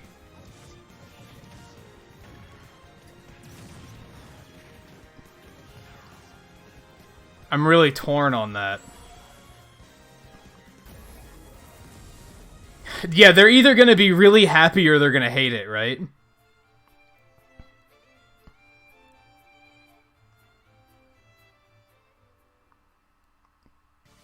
I don't even like him as a... He would have been a cool assist trophy, I thought. It would have been really cool if he... Because that's the whole thing of Undertale, right? Is that it's like the bullet hell thing. It would have been really cool if he was an assist trophy and then he like put the characters like in a box and just bullet held them. I feel like that would have been the coolest way to do it. And the most accurate way of doing it. Toby has actually visited my house and we played Super Smash Bros. Ultimate together. He was actually really good. Of all the guests, he was probably the strongest. When we both chose random and played, the win ratio was about half and half. Or I may have been losing. You hear that? They play random too. Next, I'd like to talk That warms my heart. about Amiibo that will soon be available. I like hearing that like other people play the random style. Yeah, I gotta try and get an Ivysaur amiibo secured.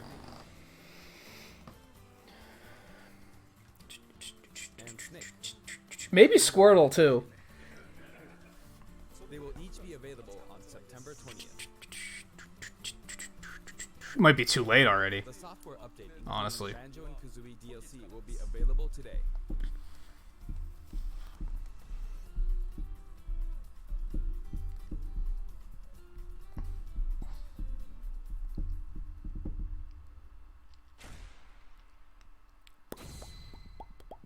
Oh yeah, and then there's this. Twain, if you care about this. I don't know anything about SNK shit, so not against it, I'm just kind of very neutral. There was hardly any in-game footage. Some of you may wonder where the in-game footage is. Well, it's shaping up nicely.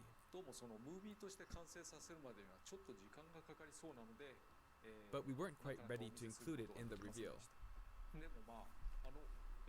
That SNK Neo Geo opening was fun, wasn't it? I'd like to show you just a little bit of in-game footage of Terry. Here you go. Terry's like the iconic SNK character, right? So it makes sense. Yeah, I guess we have a King of Fighters stage, so that's pretty neat. No, that's it. We're like, yeah, here you go. It was announced that we will be working on even more DLC fighters. Oh yeah, they're also making more DLC. So yay, no one, like, people still get to not shut the fuck up about bad characters. You may wonder, how much longer can he be involved with Super Smash Bros. Ultimate? But I'm also excited. Adding more characters into the game means that more game worlds will be added to the series. And ultimately, that means that there will be an even greater opportunity to delight the fans. At the same time, I feel that Super Smash Bros. Ultimate is now representing so many characters in game worlds that it's become an enormous game. You're not wrong. Even if the Super Smash Bros. Series continues moving forward, I doubt there will ever be an opportunity to bring this many characters. I love how they're being, like, so... And so, I want to keep improving on this record as much as possible. Like, they keep pointing that out, right? That it's never gonna be this ridiculous ever again. Get that in your heads now. That's it for today. Because they know that, like, in 10 years or whatever, they're gonna reveal the next Smash Brothers, and everyone's gonna be like, oh, there's only 24 characters, what the fuck? There's never gonna be this number of characters ever again. It's impossible. It's never gonna happen. Except for maybe, like, decades down the road when they make, like, a literal Smash Ultimate 2, and they do it again, and they bring everybody back. The next installment's not going to have this many characters, because they can't. They can't just keep adding. It's so unrealistic. And a lot of people can't comprehend that, so I like that they're at least trying to get people to realize, like, you know, this is it. Enjoy it while it lasts. I don't even want to, like... I don't even want to stream tonight because I know people, like, that's all people are going to talk about. So who do you think's going to be in Fighters Pack 2? I don't fucking care! We don't even know who the 5th character in Fighters Pass 1 is. Like, I don't care. At this point in time, I don't care. In a couple months, I'll care. Maybe once the 5th character's actually, like, revealed and out, then I'll care. Then I'll be like, okay, who else could they possibly do? But for now, I'm like, it can't be Sans, so fuck all of those people. Like, that's dead and in the ground, or at least it should be. They're still gonna suddenly... The same people who told me that Tails can't be in it because he's a Mii Fighter costume are now gonna be saying, oh, that's not gonna stop Sans from being a playable character. And that makes me angry. Like, that makes me angry. Like, how selective like, I think that's it, right? Because when it comes to Smash speculation, everybody's like... They make up rule sets for, like, why a character can and can't be in the game. They make up, like, a rule for it where they're like...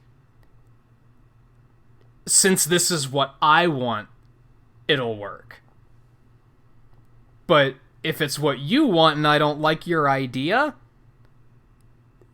then no, it's against the rules. They're already in there as a spirit, so they can't be a playable character. There's like 37 Mario spirits. Shit! Mario's never going to be in Smash Brothers. We live in a world where they can't ever add Mario into Smash Brothers. That's depressing. They just did a spirit event a couple weeks ago with Super Sonic in it. Can you believe, like, it would be so cool if they put Sonic in Smash Brothers? But that's never going to happen because he's a spirit. Worst logic I've ever heard about anything ever. Except for that thing earlier about Animal Crossing being a Minecraft clone. That was pretty stupid logic. But I think it was half meme-y where the spirit thing is like people are being fucking serious about that.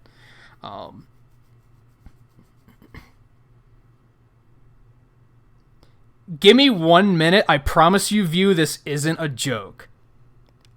I'm not going on a break as a joke. I'm doing it because I have to switch back to my Switch layout. Give me 1 minute. I will be right back with you. I don't want to sit here in silence, you know? I want to bring something back up. So, literally give me like 20 seconds.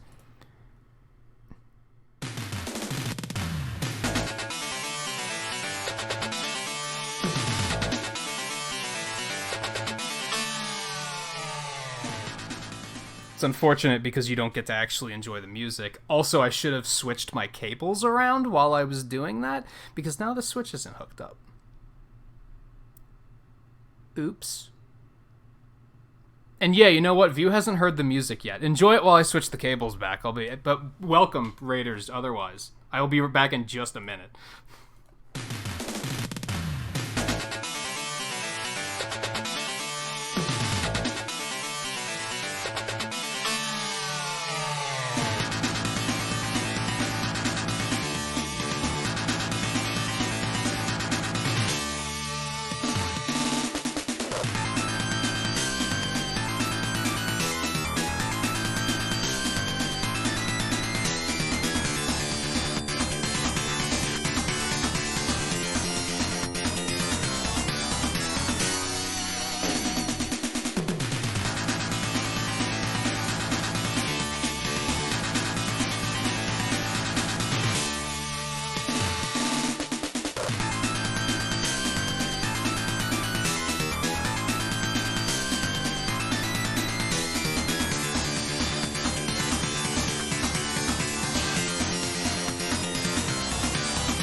Okay, my desktop layout's all fucked up. I don't know where anything is, but good enough. Whatever. We hit that real quick. How you guys doing? How was Fire Emblem? Did you finish it? And what'd you think about the Direct? I will ask you what you think before I go into what I think. Although, I didn't hate it. I'll go ahead and say that. Let me see. Let me go back here really quick. New rule: if you come to Sakurai's house and beat him at Smash, you get a fighter of your choosing added. There you go. Might be only as a Mii costume, but there you go. Cheesy Shadow Paladin Molagoon, Wing Saber, Dio, Shock Dog, View, and JMT. Welcome back as well. I don't think you came in on the raid, but welcome back anyway. Animal Crossing is actually a Don't Starve Together clone. That's more accurate than Minecraft, at least. A little bit.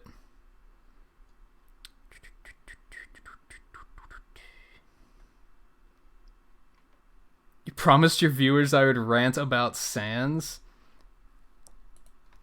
I don't know, it didn't upset me. Other things pissed me off more.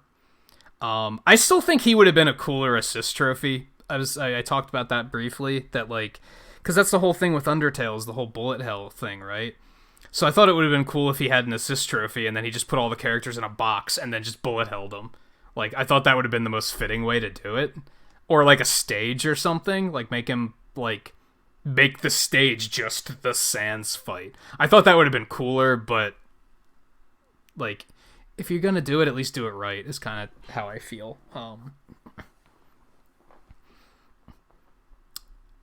I might make it that if anybody ever says anything about Sans being a playable character ever again, that I'm going to immediately ban them, because shut up.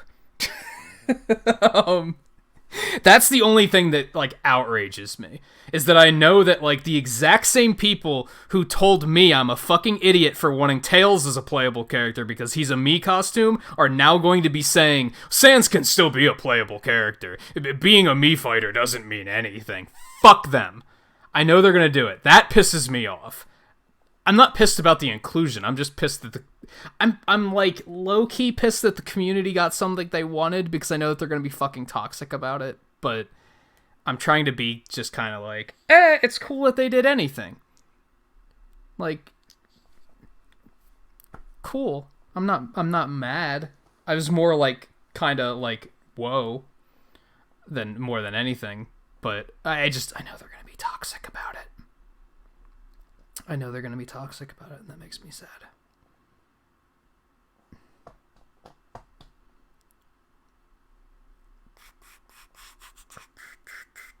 I'm happy to hear about another fight. I expected them to make another Fighters Pass. I'm not surprised by the fact that they're making another pack of characters. I'm a little upset that they announced it already, because, as you know, I'm so tired of Smash speculation. Like, honestly, a lot of the news in the Direct was boring, so I was kind of just, like, ranting about random stuff instead.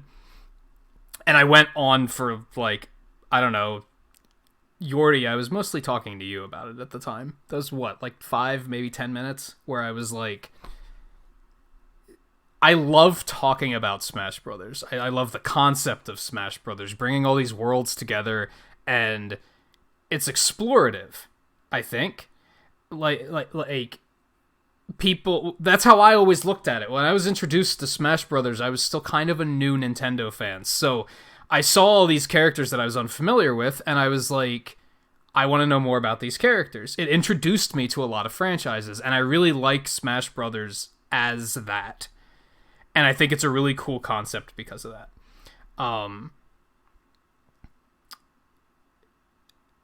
But the community has killed my desire to speculate, because nobody, like 90% of the community is just fucking memers.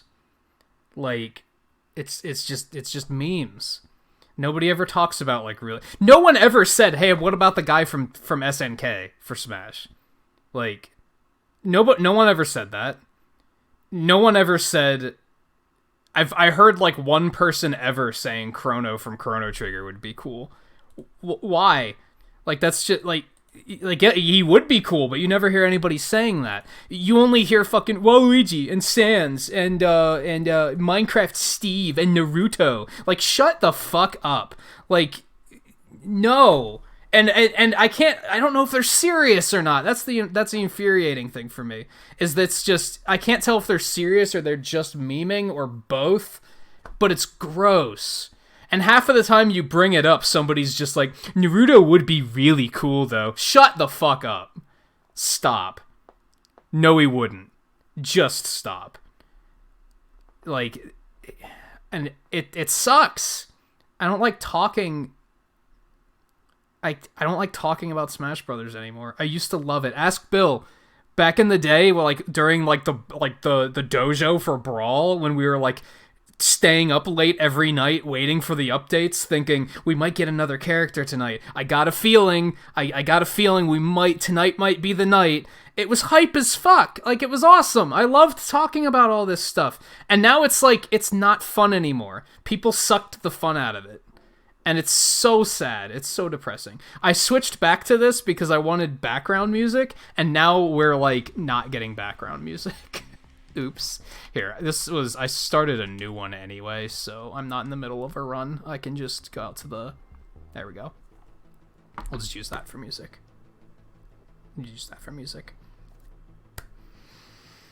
See, I don't know anything about SNK stuff, so I'm, like, very neutral on Terry. I don't really care, but I think I'm not upset about it. I think it's a cool pick. I think it makes sense. I'm alright with it. I'm very neutral.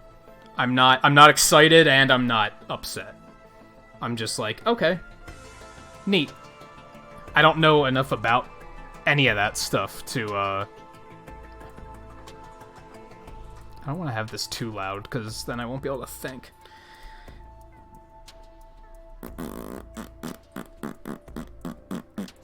What else did I miss?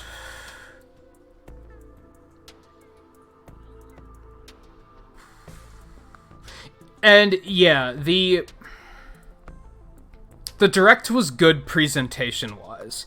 A lot of the news I was very uninterested in. I do think there was a good amount of variety. That's going to be very much a person-to-person thing. Some people are going to find a lot from that info. Some people aren't going to find anything.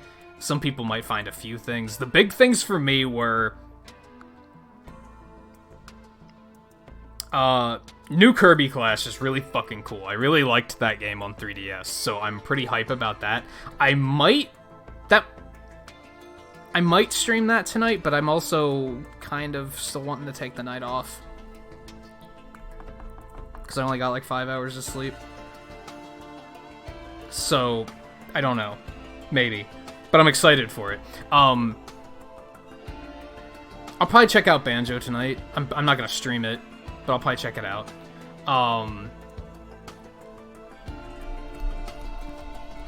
We both should. Maybe we should just both play it. Anyway, Tetris update's really cool. I'm excited for that. Super Nintendo, I'm like, yeah, it was inevitable. I was fooling myself thinking that they were going to do something before Super Nintendo. Of course they were going to do Super Nintendo. I can't wait to play Super Overrated World and Overrated to the Past again. Yay. But there are some cool games on there, so I'm kind of okay with it. Bill and I have been talking about doing a co-op run of Kirby's Dream Land 3 ever since I started Nintagious. And we were always just going to do it on an emulator, but then I found out that emulator didn't work very well, so we were just not able to do it. Now we can fucking do it, so that's hype as I'm fucking crazy hype for that. Star Fox is pretty cool. I played that on my channel once, though. I don't know if I'll stream it, but it might be fun to fuck around with. What was the other one? Super Metroid, maybe? Maybe I'll play that at some point. There was another game, that Kirby's Avalanche is pretty hype. Yoshi's Island. I might try to play Yoshi's Island, because it's been like 20 years since I've played that. So that's a maybe. There's a lot of shit missing, though, and how long is it gonna be before they get put on there? Like, that's always frustrating for me, is that the titles that I'm actually wanting to play, it's gonna take them a fucking year to put it on there. That makes me mad. Where's Earthbound? Where's, put Chrono Trigger on there. Where's Mega Man X? I mean, I have Mega Man X, so that's not a good example, but still, put it on there. Do some crazy shit. Capcom, localize Rockman and Forte. How cool would that be? Put Mega Man and Bass on there. That'd be sick.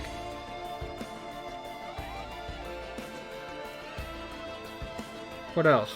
Wasn't there a Breath of Fire on there? I've never played those games. Are those any good? That might be worth checking out. Localize a Fire Emblem and put it on there. That's the shit I want to see. I don't give a fuck about another copy of Mario World. And however many SP versions they're gonna make that let you start on the final world. I don't care. I don't care. Give me some cool shit. Like, this is your opportunity to give me some cool shit. The fact that they gave us Kirby's Dream Land 3 over Superstar is amazing to me, because I've played Superstar. Most people have played Superstar. I love the fact that they're giving us Dreamland 3 instead. That's awesome. Do more stuff like that. That's surprising. That's what I like to see.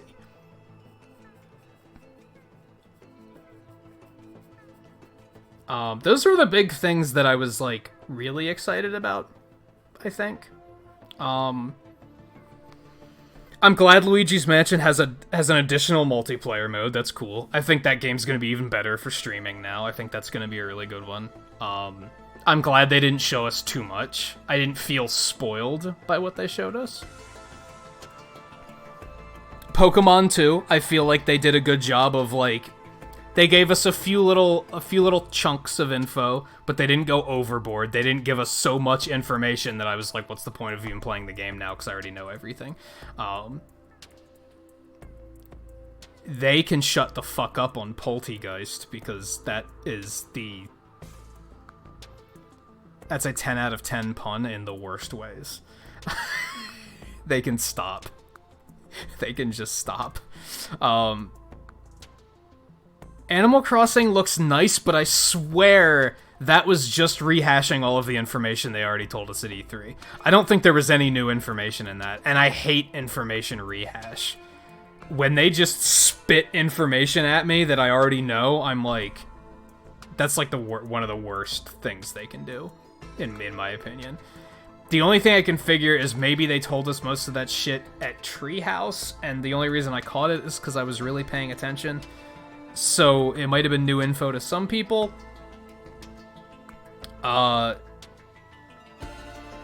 It wasn't to me, though. And that frustrates me when they do that.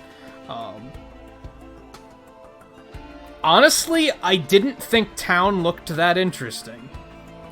But you know it's gonna be one of the most successful games ever because the fucking Undertale soundtrack guy is making it. So, it's gonna blow up. It's going to be cringingly popular just because of that. I almost don't want to play the game now because it's just gonna pull in the Undertale community, and that makes me want to throw up. So that's unfortunate.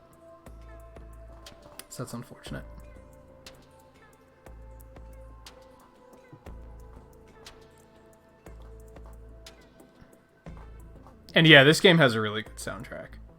I wish it continued to play while I was sitting on pause.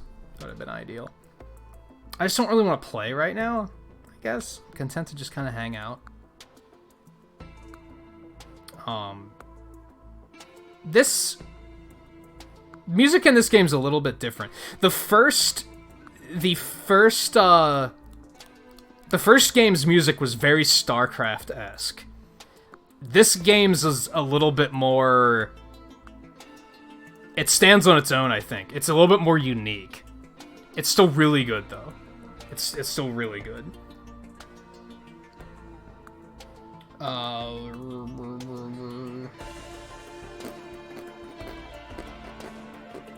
yeah, both of the new Pokemon were good designs. It was just that They're on point with their pun names in Sword and Shield. Some of their names are whoa, a top tier. I don't know how they're doing it. They're really on fire for this one.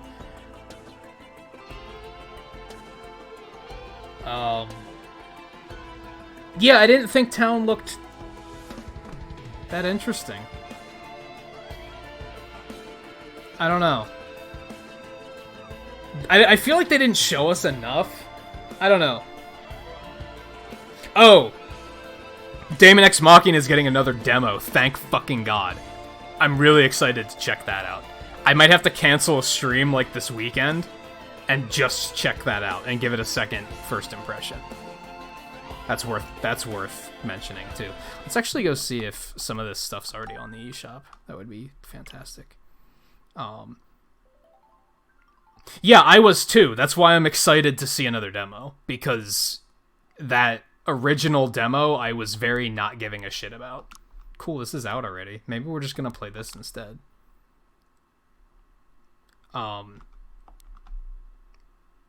Yeah, I wasn't even paying attention to anything they said about Daemon X Machina. I saw that there was a new demo, and I was like, good, because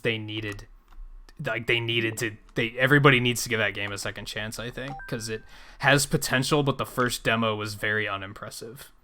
Yeah, I keep getting distracted. I want to care about Mario and Sonic, but I can't bring myself to do it, and I'm disappointed because of that. I don't know. Maybe it's because I feel kind of burned by the franchise in the past. I don't know.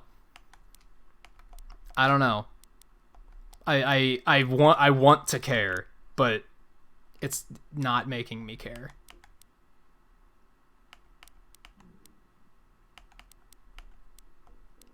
The fact that there's a story mode was the thing that I was like really... That's what caught my attention, is that it actually has a story mode. And they're being like sucked back in time to a 1960s Olympic game or something. I don't know. That sounds pretty wild. I'm pretty into that. And yeah, for those not following along with what I'm doing here, Kirby Clash is out and Daemon X Machina Prologue is out. Let's see if this is how long it's been since I've played Smash. It's not even on my... This is probably not out yet. They did say later today. So yeah, that's not a thing yet. That's gonna take a minute. I gotta blow some stuff away. I'm running out of space.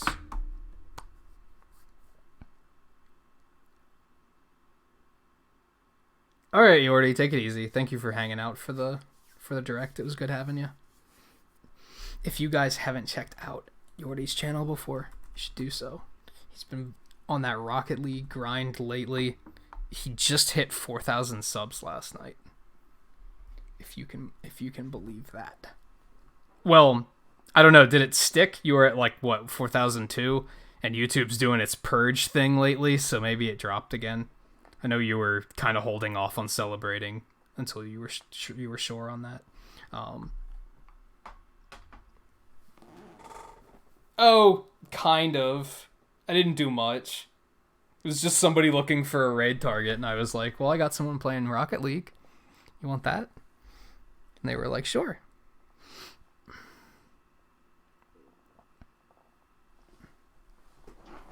Yeah, it could... I don't know, I was up to 270, or to 970, like 2 days ago. And now it's back down to 964. So yeah, it fluctuates a lot.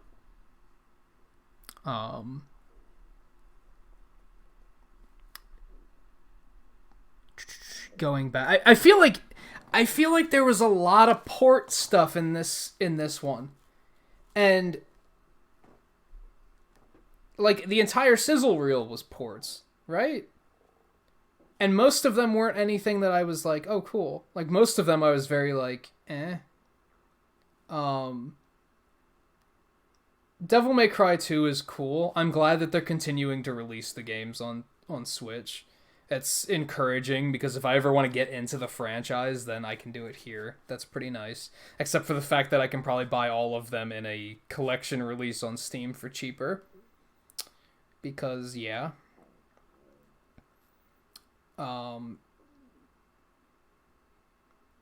Xenoblade was disappointing to me because I tried to play that one. I tried to play Xenoblade 1. Shulk's Xenoblade. I tried to play it. I didn't like it. I thought it was really boring. So I very quickly realized that's what the reveal was, is that it was a Xenoblade game, and I was like, okay, I didn't care for 1.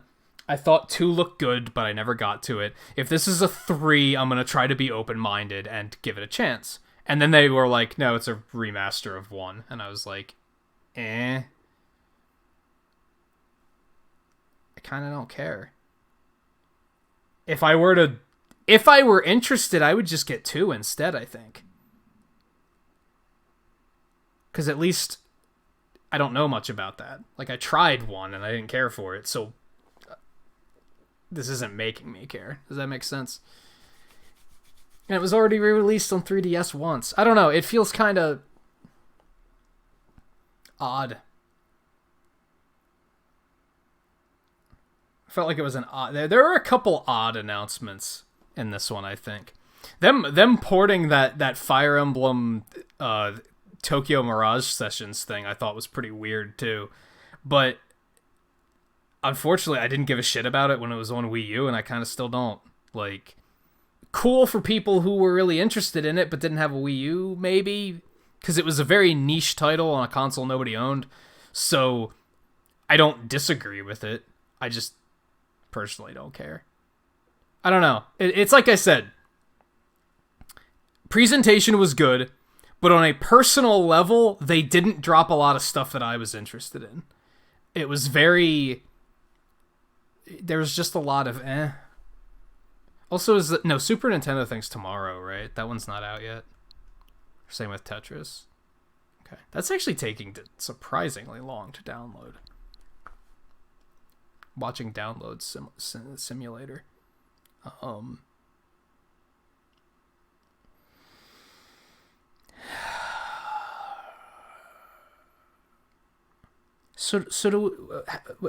What are you feeling, View? Do you want to embrace that? Because ordinarily tonight would have been Marvel Night anyway, right? Do you want to try and replace it with this? I'm kind of mixed. I'm definitely not wanting to do it right now because holy shit, it's 7:30 already. I'm starving. I need to stop and get something to eat before I do anything. So I probably wouldn't be sitting down to do anything until like 8:30. Like 8:30 at least. And I'm kind of zombie-like because I only got like 5 hours of sleep. Yeah. Yeah, it looked like you were at it for a while too, right? That was like a 4 or 5 hours. Yeah. We could still play it and just play it off stream. If you want to do that.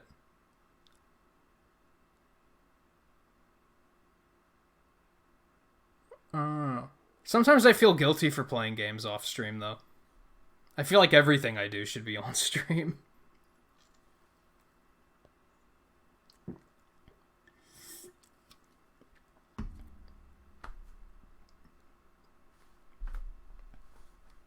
Well, I guess I should probably wrap it up and go get something to eat, so that if I do decide to do anything tonight, I'll be fed for it.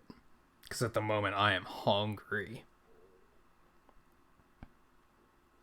I'm trying to think if there was anything else in the Direct that, like, got my attention. But not really. There probably was, and I'm just not remembering. I'm glad all the cameos are back in Link's Awakening. I'm glad they didn't, like, trim those. That's pretty neat.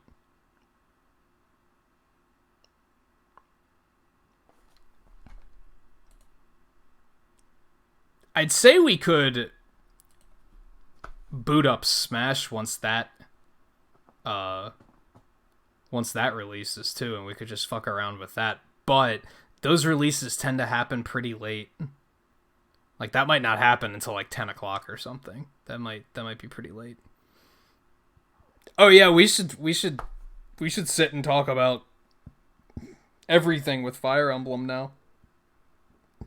I am under the impression, because Eno finished his playthrough too, and I don't want to talk about it.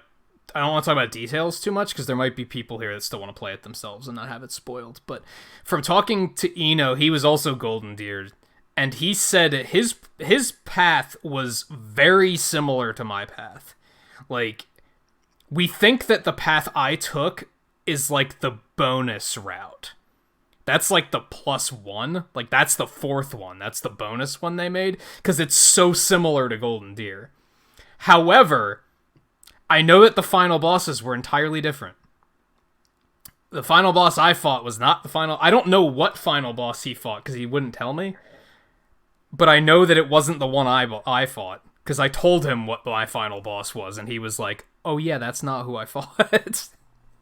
So that was one key difference. But otherwise, like, the path of, like, the sequence of events was mostly the same.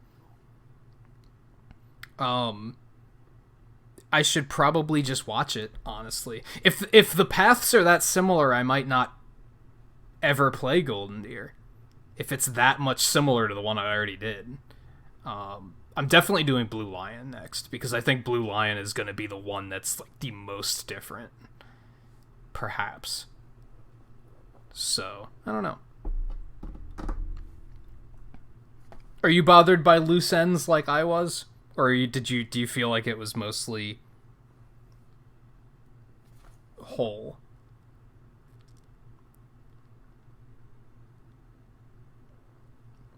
I'm not sure when I'm going to start Blue Lion. The schedule's so packed right now, I'm not sure when I'm going to get to it. Yeah, there was, like... One of the big ones for me is that they never tell you who the Death Knight is.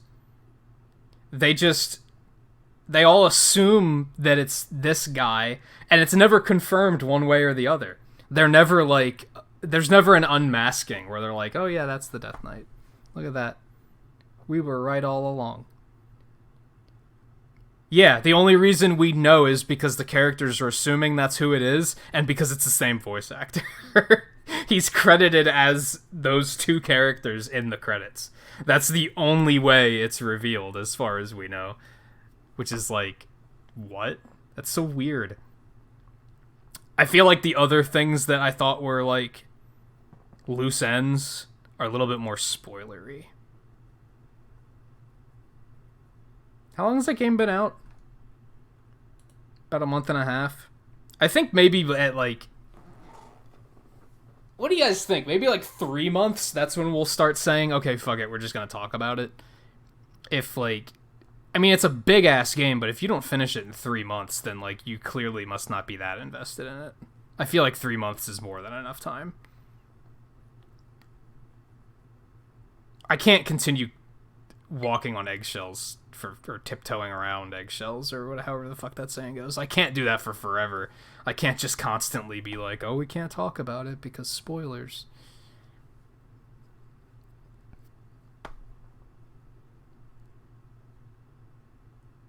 Yeah, I don't know. There was a lot of stuff, though, that I was like... Just stuff that was, like, never answered. And... Even my final boss didn't make any sense. Even how the final boss happened, I was like, why is this happening? What's going on? Why any of this? Why do our enemies have nuclear warheads? Why is that a thing? I think we're just supposed to suspend disbelief on the missiles. Because you notice that even the characters don't question it? None of the characters are like, what the fuck was that? They just kind of are like, okay, that was a thing. I guess we're supposed to say the same thing and just be like, oh, okay, that's a thing. Like, I don't know. Overall, I think the plot of the game was pretty good. I wasn't expecting fantastic, but I think that they did pretty well. Yeah, they were just like, oh, it's the javelin that exploded. And I'm like, that's a warhead. Our enemies have warheads. How does that make any sense? How? What's going on? Why are we in the Twilight Realm from Twilight Princess all of a sudden? What's happening? What is any of this? It got so weird.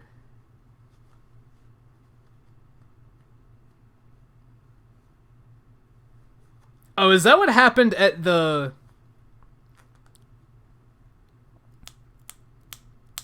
There's those ruins at the beginning of the game. Is that what happened to that city? Actually? That makes sense. Yeah, I have a feeling there's a lot of, like, pieces between all of the playthroughs that you kind of gotta, like, put it all together. Which is why we were laughing, because I don't remember what game we looked at on howlongtobeat.com. And Fire Emblem's right on the front page. So we saw that, and it said, like, completionist route takes 150 hours. I was like, no way.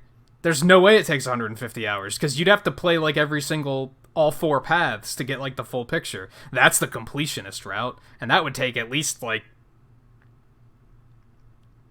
way more than that. Way more. I'm pretty sure 150 is, like, if you play one route and, like, recruit every single character and get all of their supports maxed out. I think that's what they mean by completionist. I don't think they mean playing every single path, because that would be way longer. Way longer.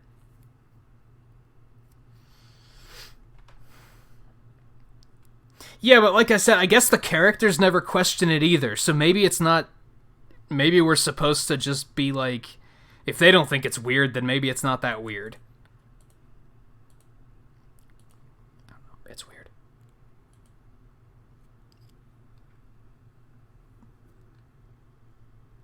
Yeah, it sounds right. On Astral Chain. If you really rush through it, you could probably do it in like 20 hours. If you go for if you try to go for completion with achievements and getting like S plus ranks on everything on like the highest difficulty and shit, you can probably get a lot of hours out of that game. If you rush through it, it's probably like 20 hours long, which is even that's pretty good for an action game, honestly. But I could see people complaining about it being too short, but I find myself saying the same thing I said with Fire Emblem when people beat it the first weekend. It's like, maybe you shouldn't fucking rush it then. Like, maybe you shouldn't rush it. You'll notice that, like, when I finished 3 Houses, I wasn't like, oh man, I'm so sad it's over. Because it was 79 hours. That was a satisfying experience to me. I was ready for it to be done. Especially because in the later days, I just started skipping ahead to the next mission because I grinded so far ahead that I was like, I'm not gonna make the most of this month because I don't need to. But I wasn't like, oh man, I'm so sad it's over, because I was kind of like, yeah, I got 80 hours out of it. That's pretty good. Like, but then there were people. The week after Fire Emblem came out, people were already saying they beat it, and I was like, what? How?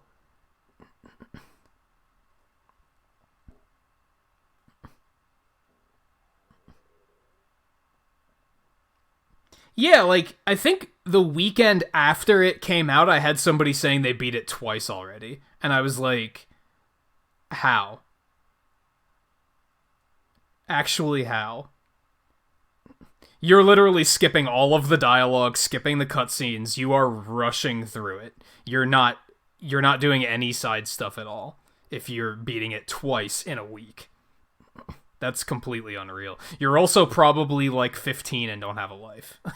Like, you probably have no responsibilities, and that was all you did with your life for like that week.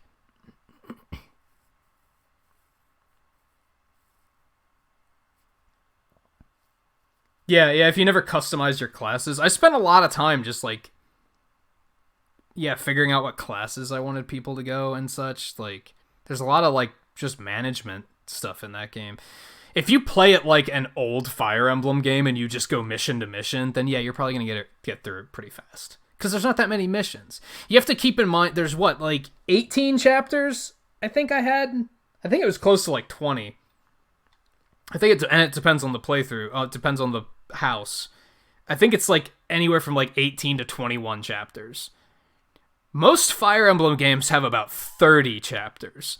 So there's a little bit less, but that's because of all the like extra stuff they pack in there. But if you skip all that extra stuff, then yeah, you're probably going to get through it too quickly. Don't get me wrong, I have minor complaints about the game, but I wouldn't say length was one of them.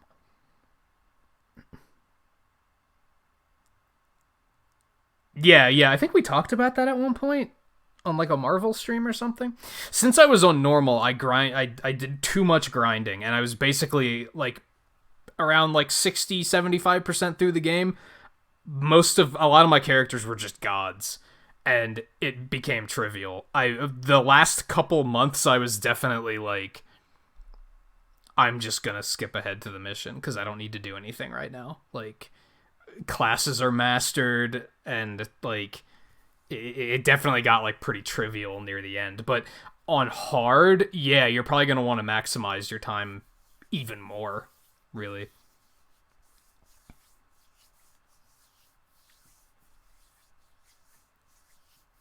Overall, I think it was a really good Fire Emblem installment. Like, very, very minor complaints. And my minor complaints are like, they're all like polish related. My big gameplay complaint is that gambits felt completely pointless to me. I never felt like gambits mattered, except for when you're fighting monsters. But I feel like they could have just made combat arts be the weakness for monsters. I feel like gambits were they just didn't need to exist. That could have been a little bit streamlined. But it was also not something you had to use, so it's not a big deal. Yeah, some of them are really good. It's just a lot of them, if you're not using them, it doesn't feel like you're doing something wrong. If that makes sense. They're not important enough. Otherwise, it's stuff like, some of the menus are really clunky and like unintuitive. Overall, the game could use a little bit more polish graphically, and like, the characters look great, right? The characters all look great. The cell shading looks fantastic. I guess it's a new hipster thing to be like, oh, Nintendo and their cell shaded graphics, but fuck those guys. I think it all looked great, with one exception on the characters. They all have really blank stares. Their eyes are really dead, and it makes them feel like not alive, if that makes sense. It makes the characters feel like characters in a video game. It doesn't feel like they're living and breathing, because their eyes are just they're staring through you. It's hard to explain, but like their eyes, I think their eyes weren't animated enough.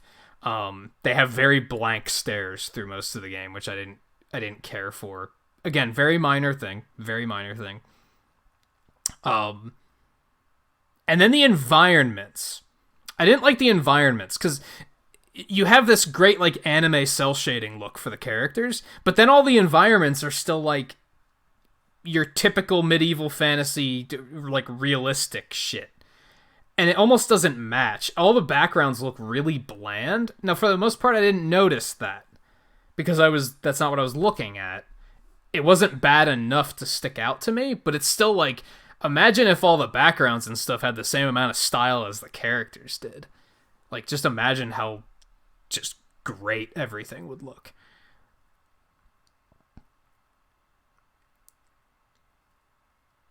Oh, who'd you even marry? I didn't marry anyone. My only option was Dorothea, and I was like, no. I'm not doing it.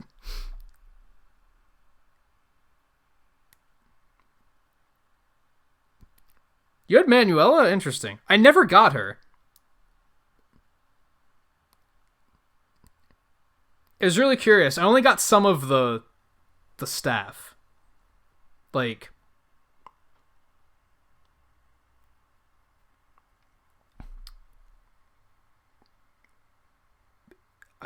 who did I get?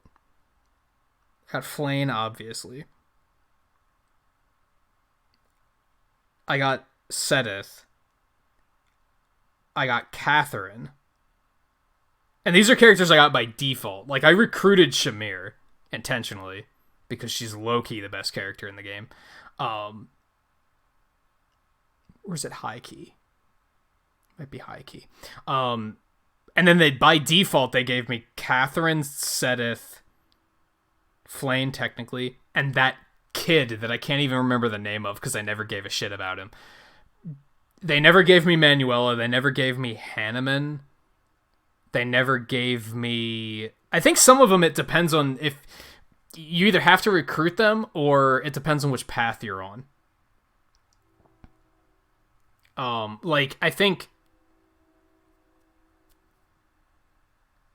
Gilbert? Is that his name? I think only Blue Lions get him? Or something? I don't know. One of my complaints was that after the time skip, you're not... Recruiting more characters is just not a thing anymore, which I thought kind of sucked. I thought it would have been cool if they outright had it that, like, there were, like, a new class of students came in. I thought that would have been kind of neat.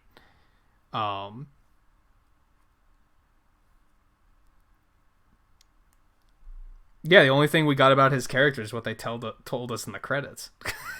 Which...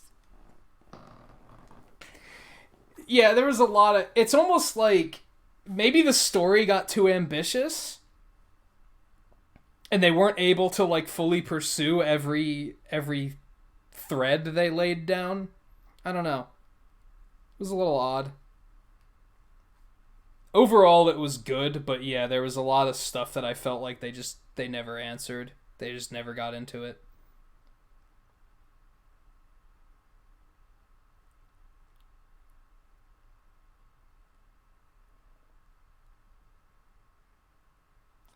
Gotta stand up from this chair. I'm gonna look for a raid target and call it quits. Who we got? We already have people live playing Smash Brothers saying Banjo-Kazooie hype. They're not out yet.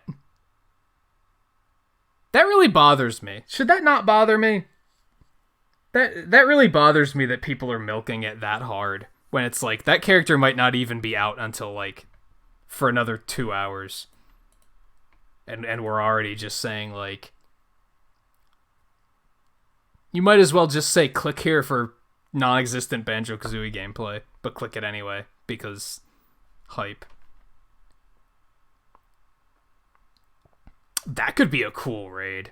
I haven't been able to raid them in a long time. But that's also a cool raid. Otherwise... Yeah, we got... God, I have like 4 people live with live Banjo-Kazooie gameplay. Unless it went live in the last like half an hour when we've been talking. When I checked a bit ago, this was not updated yet. Yeah, it's not updated yet. Clickbait is gross. It's gross. I don't get to raid them very often either. And then, oh look, Mario Maker. Yeah.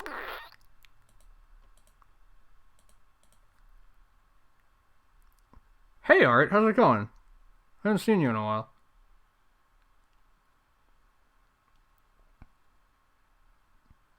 I hope things are well.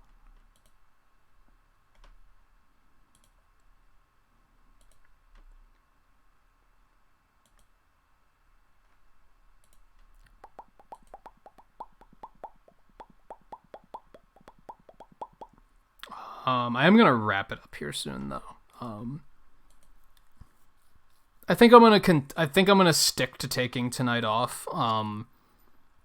It sucks because like I was low-key pissed when they announced the Direct because yesterday I actually slept really well yesterday, and I was like, this is good. Like I think I'm getting the rest I need. I'm gonna be able to get back to streaming like with no problems. And then today they were like, fuck your day off.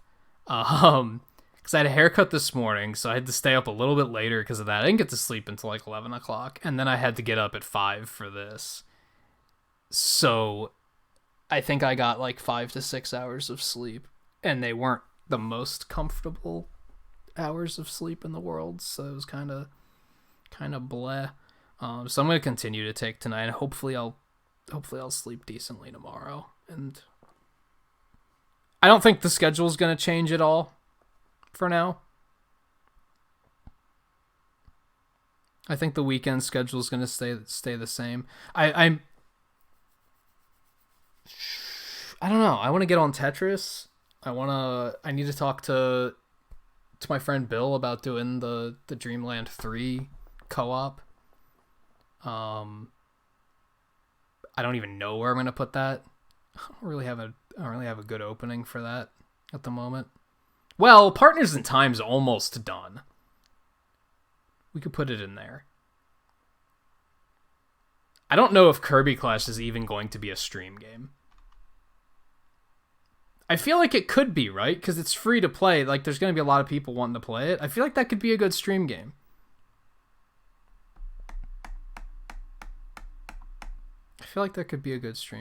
But again, I don't know where. Anyway, so tomorrow we're going to continue Mega Man X Collection. We'll finish Mega Man X2.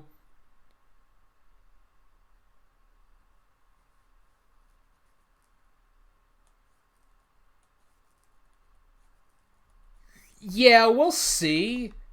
The 3DS Kirby Clash wasn't too bad, from what I remember. I don't remember what it was that you had to buy. But honestly, even if it's like a stamina system and it's like a $5 purchase to give infinite stamina, I might be interested in doing it. I don't know. We'll find out. Like I said, View, if you want to we could just hang out on Voice tonight and just check it out. It's worth checking out before we stream it, I think, because yeah, there might be a really crippling stamina system that makes it not good for streaming. Like Pokemon Quest. Pokemon Quest was really good for streaming like the first day, but then the stamina made it like completely unplayable for streams because you could only play it for like an hour and then you were out of stamina. So if it's like that, it's not great. That's worth investigating before committing to anything. Anyway, we'll finish Mega Man X2 tomorrow. We're on the Fortress, so it shouldn't take too long. We'll jump into X3 after that. Maybe start X4 if I get through X3 quickly enough. I don't know how long X3 takes. And then Friday we'll get back to Astral Chain and whatever sort of plot explosion bullshit's happening in that game. I don't even know. Saturday I'll be doing more Risk of Rain with Eno. Since we found out that there's not really an end to the game, and therefore we don't have to worry about beating it before we let anyone play, that might be more, if anyone wants to play, we'll probably be a little bit more like willing to let other people play as well. At first we wanted to be like, let's beat it ourselves first and then other people can play, because I'm always very hesitant. I don't want somebody coming in and being like, oh, I'm just going to carry you through it. No, I don't want to be carried. No, none of that. So I was very like, let's play through it at our own pace first and then other people can play. But that might not really be a thing. Anyway, we'll play more of that on Saturday. Probably Wargroove on Sunday. I'll probably stick to that. Monday we'll finish Partners in Time. And then that'll be cleared out of the schedule, and then I can stick something else in there. Who knows what?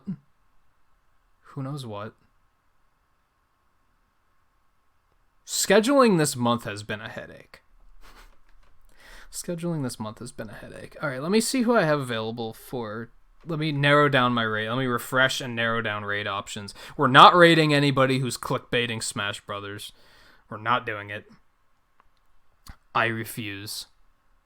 I have...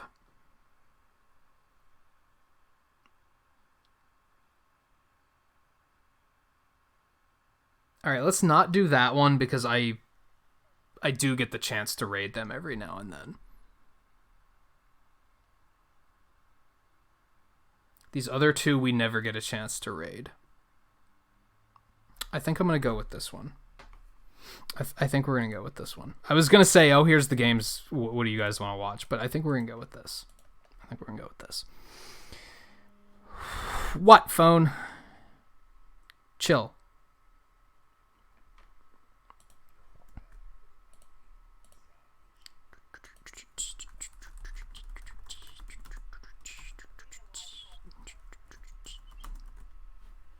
Okay, there's that. Let me do... God, YouTube's so slow lately. What's going on?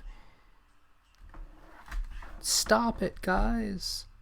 Just stop. Alright, so I'll do some pixels for the end of the stream. And yeah, that'll be it for tonight. Like I said, I'm gonna take tonight off to just kind of and just kind of do nothing. I didn't even finish Agents of S.H.I.E.L.D. yet, so I want to do that tonight. I'll probably check out some of this stuff too. I'll try and save Daemon X Machina for a demo stream, I think. I'll try not to do that one off stream. That means I have to schedule a demo stream night, though. That's the hard part. Anyway, thank you everyone for hanging out, whether it was for the Direct or you tuned in after the Direct to hang out and discuss it. Either way, it was pretty fun. To summarize, again, I think it was a good presentation. I like it. Similar to E3, it was nice and snappy. It kept things moving. They didn't stick on anything for like 15 minutes and make me go, why are we doing this?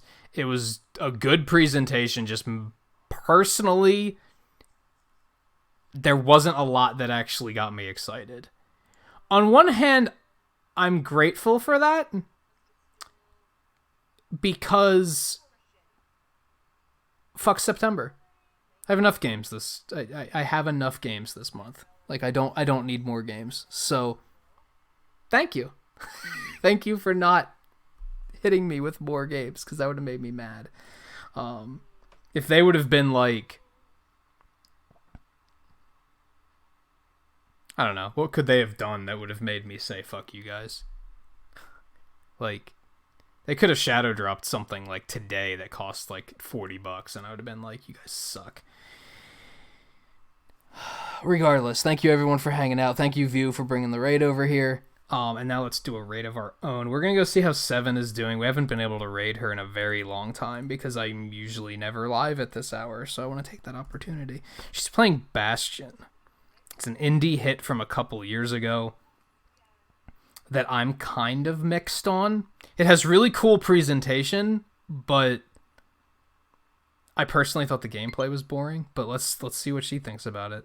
I'll see you guys over there for that. And I'll see you back here tomorrow for the continuation of Mega Marathon 2019 with Mega Man X2 and Mega Man X3, which I'm looking forward to.